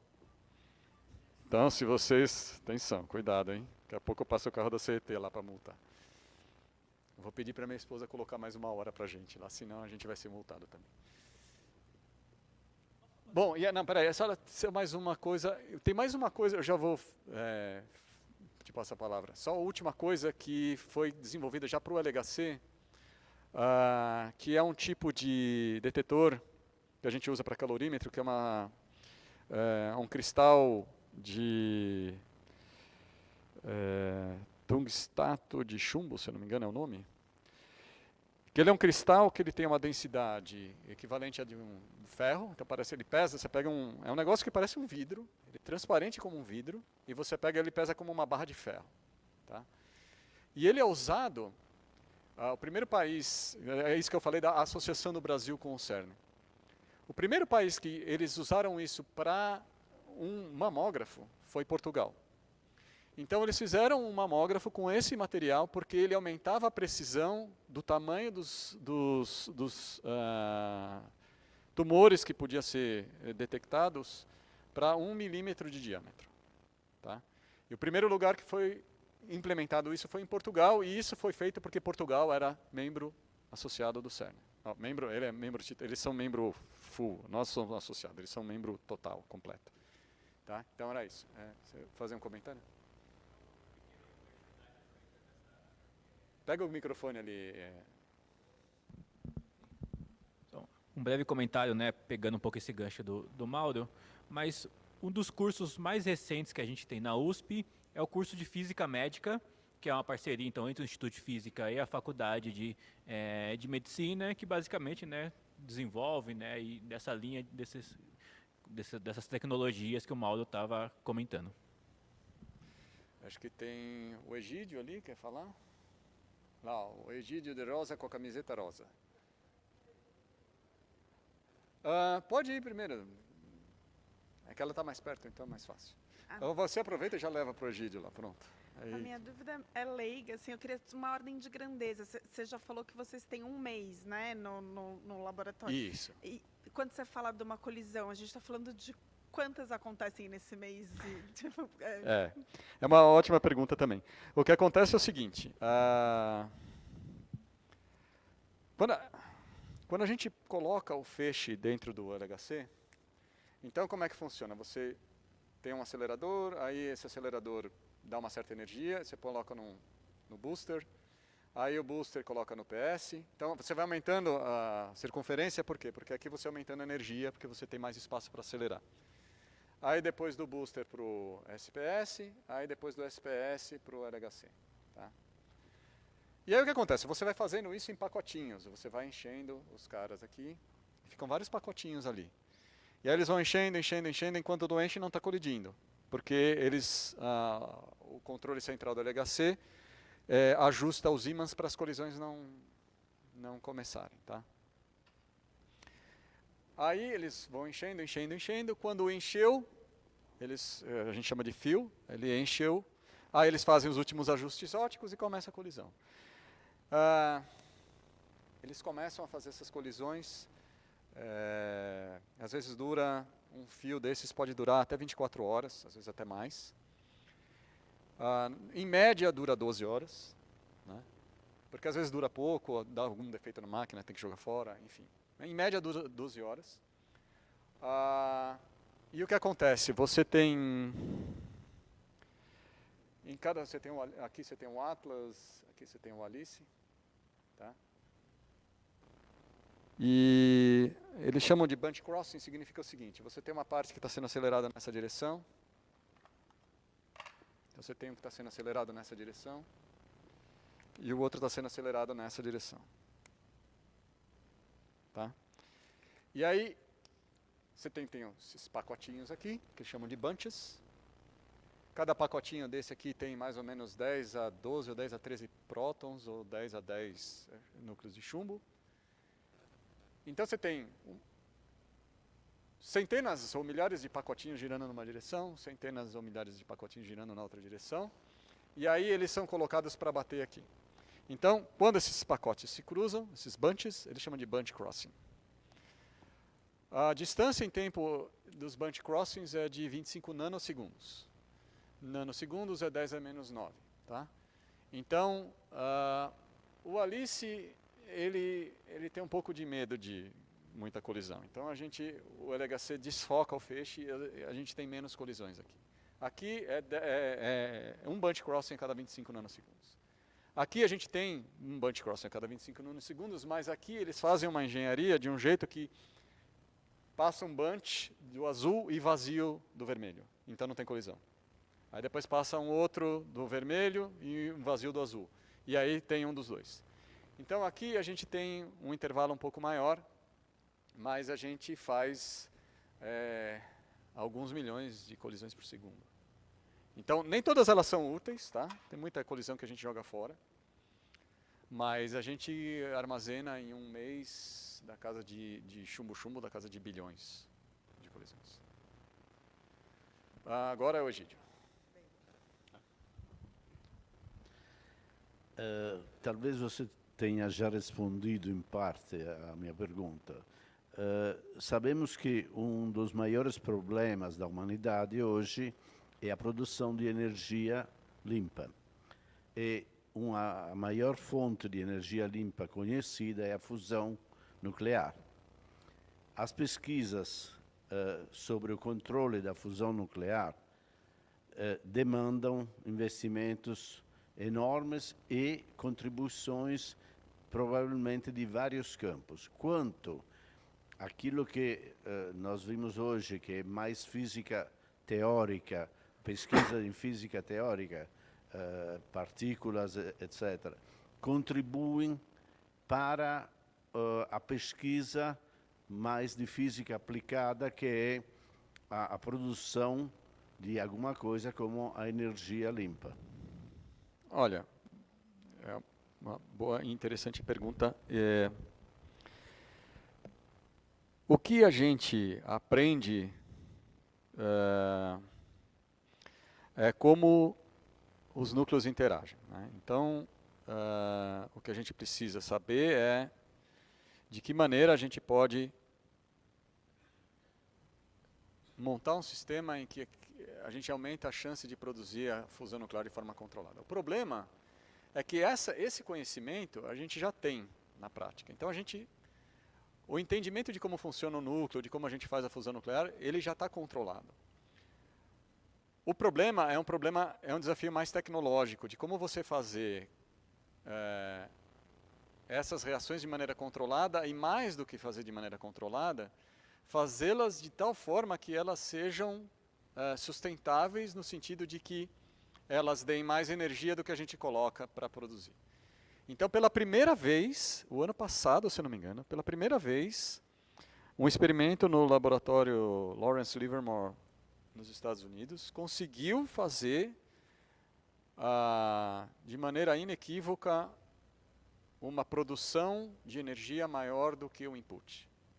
Tá? Então, isso foi um grande salto. Sim, porque a gente estava nessa com os tokamaks. O tokamak, na verdade, os caras faziam um plasma, aquele plasma, não o plasma de quarks e gluons, aquele outro plasma. Eles aquecem o gás de nêutrons, hidrogênio. Então você cria um monte de prótons, ali você põe hidrogênio pesado e tal. E aí você dá um jeito de controlar, isso aumenta a temperatura, eles ficam ionizados, e aí com isso você consegue, a princípio, produzir a colisão entre eles e fazer a produção de energia nuclear e tal. Só que você tem uma série de problemas técnicos, você tem vazamento, então você tem, esses caras saem, né? Então a temperatura está colocando coisas a 5.000 graus, como é que você isola esse calor? Como é que você evita de derreter tudo que está em volta? Como é que você evita que esse material passe pelas paredes? Porque o hidrogênio neutro, o hidrogênio é muito pequeno, então ele passa, às vezes, por uma parede de chumbo. Né? Ele vai passando, ele vai vazando. Então, você tem tentativas de fazer um selamento eletromagnético, porque uma vez que ele está carregado, você consegue controlar ele com campo eletromagnético, você põe um campo magnético, ele faz curva e volta para dentro do volume e tal. Mas você não consegue produzir o campo magnético do jeito que você gostaria. Ele sempre vai ter uma imperfeição e na imperfeição o cara vaza. Essa abordagem do Livermore é diferente. Ele coloca uma quantidade de gás num volume muito pequenininho e aí ele injeta lasers de alta potência e se não me engano é um laser pulsado com uma precisão no tempo muito boa, de tal forma que ele consegue concentrar toda a energia do laser num intervalo de tempo muito pequeno, num espaço muito pequeno, e aí ele consegue produzir, então, localmente, fazer com que esses átomos de hidrogênio sejam ionizados e ganhem energia cinética o suficiente para fazer a fusão nuclear. E aí essa fusão nuclear, então, solta a energia. Se você desligar o laser, é bom que é controlado no sentido de que se o laser desligar, não tem reação em cadeia. Né? Então você não cria uma bomba de hidrogênio no teu quintal. Mas é um desafio tecnológico enorme, de fato, para você fazer isso em larga escala. Então, eu acho que estamos num passo importante. Aparentemente, essa tecnologia de tokamak ainda não vai ser abandonada, porque tem muita gente, tem muitos países que investiram nisso, mas ele parece que está ficando para trás. E os Estados Unidos, mais uma vez, está na liderança disso daí. E eles não vão abrir mão disso para ninguém. Então, assim, o pessoal está correndo atrás, porque o tokamak, a tecnologia de tokamak, ela tenta imitar o que acontece no interior do Sol. Né? Então você cria um plasma, aquece, espera que por energia cinética térmica eles colidam e façam a fusão nuclear e emitam. Enfim, é muito complicado, muito difícil. Já faz uns 40 anos ou mais que esse tipo de tecnologia está em desenvolvimento e não resultou em nada. Essa tecnologia do laser está um pouco mais de 10 anos e já produziu. Então, provavelmente essa vai ser a tecnologia vencedora e, enfim, os outros países vão ter que correr atrás porque os Estados Unidos não vai compartilhar com ninguém. Aqui, mais uma. Deixa ele porque ele não fez ainda. Super rápido. Esse detetor que vocês produziram aí é de estado sólido ou é gás? É pequenininho, tem de tudo. Aquilo é uma salada. A gente tem estado sólido. Os que estão pertinho ali do centro são de estado sólido. Então ele vai lá, produz o par buraco elétron e tal. Eles vão trocar um por um detetor que, além de ser um material, ele já é a própria eletrônica que vai fazer a leitura embarcada. Né? Isso é uma tecnologia muito legal. Mas isso vai entrar para um upgrade que vai ter no futuro. A gente tem o TPC, que é um detetor a gás. Todo aquele volume é um imenso volume de gás. E aí a gente tem outros detetores que são, por exemplo, o calorímetro eletromagnético, ele é um detetor. A gente tem um calorímetro eletromagnético que a gente chama de MCAL e a gente tem um outro calorímetro eletromagnético que a gente chama de FOS, porque é espectrômetro de fótons, né? Photon Spectrometer. Esse FOS é feito com aquele mesmo cristal que o pessoal usou para fazer a mamografia lá em Portugal. Então, a partícula, um fóton bate ali, interage, produz cintilação, e aí essa luz é coletada e você detecta. E aí você tem outro tipo de calorímetro, que é um calorímetro por amostragem, então você tem fatias de chumbo, de plaquinhas de chumbo intercaladas com cintiladores plásticos, né? Então você tem um de cada, né? Você tem 21 camadas, e aí o que acontece? O fóton vem, ele interage com o chumbo, ele produz um chuveiro eletromagnético, e aí tem elétrons e pósitrons que passam pelo seu cintilador, produzem sinal, aí você coleta, aí esses elétrons e pósitrons produzem mais no outro chumbo, e ele vai fazendo isso, vai produzindo sinal em várias camadas, e você vai coletando. Tá. A minha questão é sobre o modelo padrão. Até onde eu sei, o bóson de Higgs fechou o modelo padrão, né? Isso. Fechou mesmo? Primeira Fechou. questão. Segundo,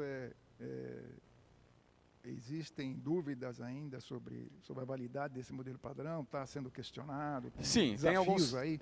Tem alguns testes, enfim. Primeiro de tudo foi quando descobriram o bóson de Higgs, a primeira coisa que fizeram foi testar o bóson de Higgs que a gente consegue produzir no LHC, o suficiente para ter certeza que o bóson de Higgs que a gente detectou, ele tinha exatamente as características que o modelo padrão previa. E depois de alguns anos, o bóson de Higgs foi declarado, confirmado, medido em 2012. A gente tem 12 anos que o bóson de Higgs foi, enfim, detectado oficialmente. Mas já faz alguns anos, acho que em 2019, já eles decretaram que eles não tinham mais dúvida que o bóson que eles detectaram era exatamente o bóson de Higgs previsto pelo modelo padrão. Existem algumas brechas no modelo padrão ainda.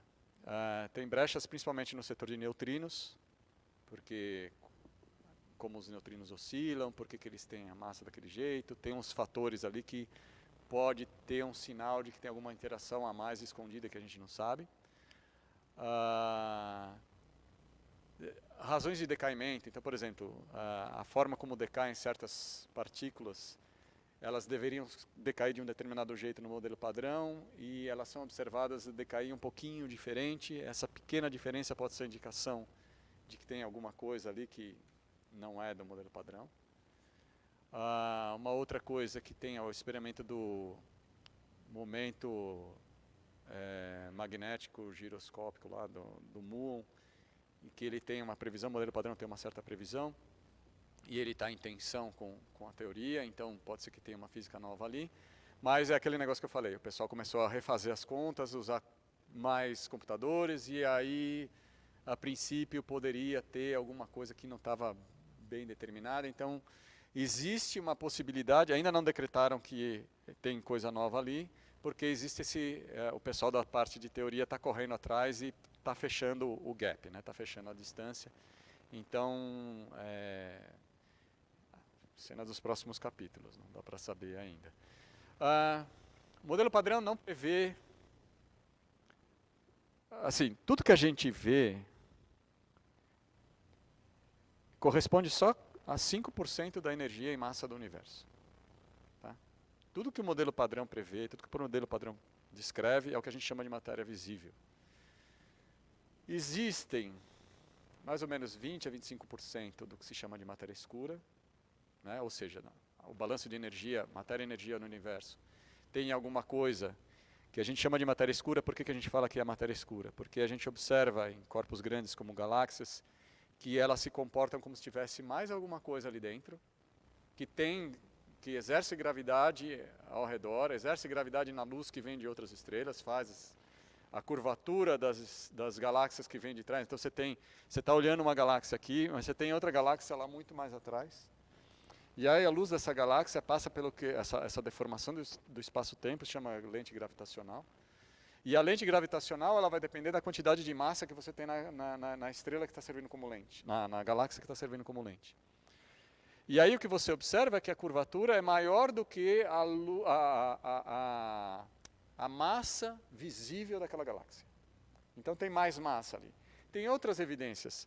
A velocidade de rotação das galáxias é diferente do que seria se fosse só com a matéria visível. Então tem algum outro tipo de matéria ali que está dando estabilidade para as galáxias, senão elas teriam colapsado e tal. Então tem uma série de evidências de que tem alguma coisa que está agindo, que está interferindo gravitacionalmente e que a gente não sabe o que é.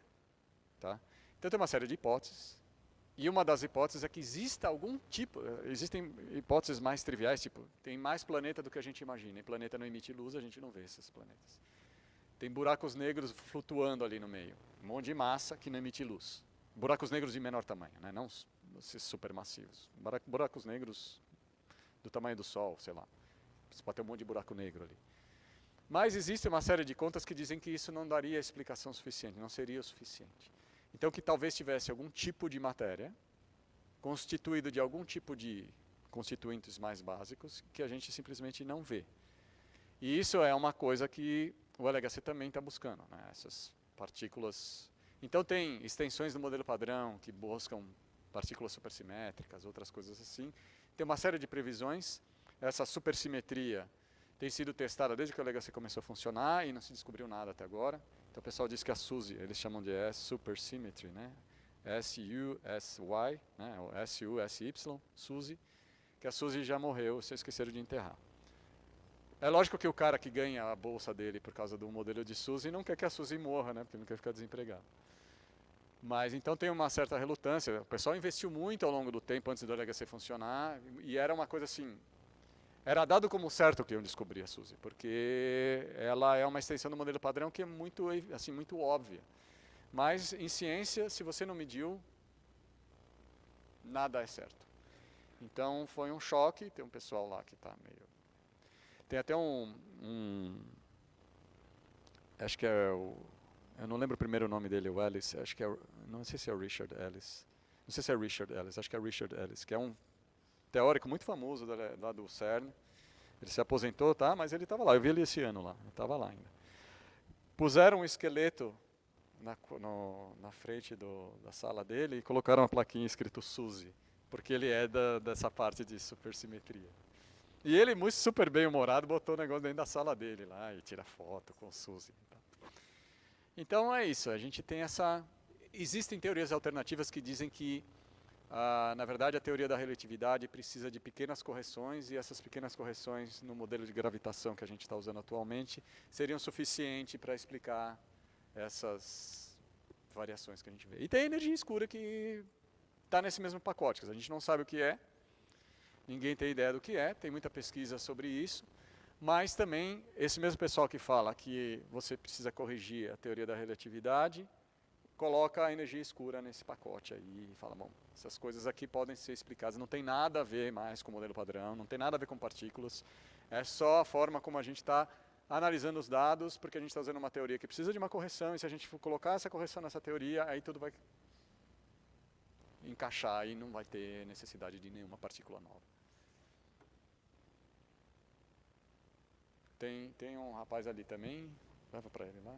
Primeiro aqui. Bom, gente, vamos para a última pergunta. Tá, então é ele ali, ó. Tá bom, para ele ali, ó. Gostei do cabelo, hein? Se eu tivesse cabelo, eu cortava assim. Obrigado. Eu acabei chegando um pouco atrasado, então, na verdade, eu não sei se essa pergunta já foi respondida, né, durante o pedaço que eu não vi. Mas, assim, fora os experimentos que nos ajudam a compreender um pouco melhor como é que poderia ser os primórdios do universo, as condições iniciais, que eu digo, né? Fora o que eu também não sei, então também faz parte da pergunta. Fora o que talvez seja o consenso da teoria estudado que poderia ser mais aceito. Eu queria saber se existem outras teorias ou outros modelos de condições iniciais que podem ser estudados, por exemplo, em aceleradores de partículas, para recriar o que a gente acredita que seria os primórdios do universo e quais são as diferenças deles, assim? Olha, o que acontece é o seguinte, por exemplo, colisões próton-próton, que acontecem no CMS, no Atlas e tal, acontece no ALICE também, mas, como eu falei, o ALICE não consegue coletar a mesma quantidade de dados que esses outros dois experimentos. Eles coletam aproximadamente de 100 a 1000 vezes mais dados do que a gente. Tá? Então, porque eles vão olhar coisas muito sutis, e algumas dessas coisas são associadas a condições iniciais do universo ainda anteriores à formação do plasma de quarks e gluons. Então tem a fase de unificação, ou seja, quando você tem as teorias onde você tem força forte, força fraca, todo mundo unificado. Mas isso meio que já está superado e já conseguiram medir. Na verdade, o que acontece é o seguinte, à medida que você aumenta a energia, de uma certa maneira, a energia da colisão, você está voltando no tempo também, em termos de qual é o regime de energia que você está indo comparado com a densidade de energia no universo. Então, quanto mais energia você coloca naquele pacotinho, mais perto da densidade inicial das primeiras fases de evolução do universo você tem. Então você vai cada vez colocando mais energia num intervalo pequenininho, você está criando uma situação semelhante ao que a gente acredita que era no início do universo. O problema é que o modelo padrão cosmológico também está sendo desafiado. Porque se vocês estiverem acompanhando o que está acontecendo com o James Webb, as descobertas do James Webb, ele está mostrando que tem muitas galáxias que já estão formadas num tempo que não deveria ter galáxia. Então, na época que se acreditava que ainda não tinha dado tempo de formar galáxia, ele estava descobrindo galáxia todo dia, assim, de porrada. E galáxia grande. Assim, tem umas que assim, tá bom, nesse tempo já dava para ter galáxia, mas não desse tamanho. Não com essa complexidade, não com esse nível de formação e tal. Então, a menos que o James Webb tenha um defeito muito grave e está levando a gente a acreditar que ele está descobrindo galáxias mais antigas do que era possível que o modelo padrão cosmológico previsse a existência, a gente vai ter que reformar o modelo padrão cosmológico. Então, se a gente mudar o modelo padrão cosmológico, dependendo do tipo de mudança que a gente tiver que fazer, eu não sei se isso que a gente falou aqui exatamente aconteceu do jeito que a gente acha. A gente vai ter que rever isso aqui também. Então a ciência é assim, um cara descobre um negócio lá, do outro lado, mas isso não tem nada a ver comigo, até que ele vem por trás, assim, quando você vê, ele mordeu o teu pé. Tá? Então é isso. Acho que a sua pergunta é boa, mas eu acho que eu não tenho uma resposta boa para ela. Obrigado. Bom, muito obrigado pela apresentação. Vamos agradecer Obrigado. ao palestrante mais uma vez.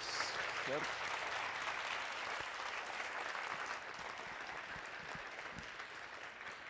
Acredito que todos coincidimos que a palestra foi extremamente interessante e a proposta desse ciclo de Física para Todos é que todos os meses a gente tenha uma proposta desse nível também.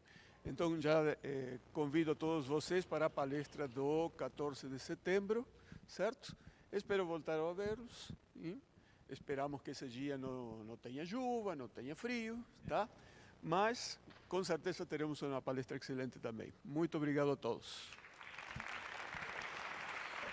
Pessoal, se alguém precisar de certificado, esse QR Code que está na tela precisa ser preenchido. E aqui na frente a gente tem uns salgadinhos aí, se vocês quiserem confraternizar um pouquinho.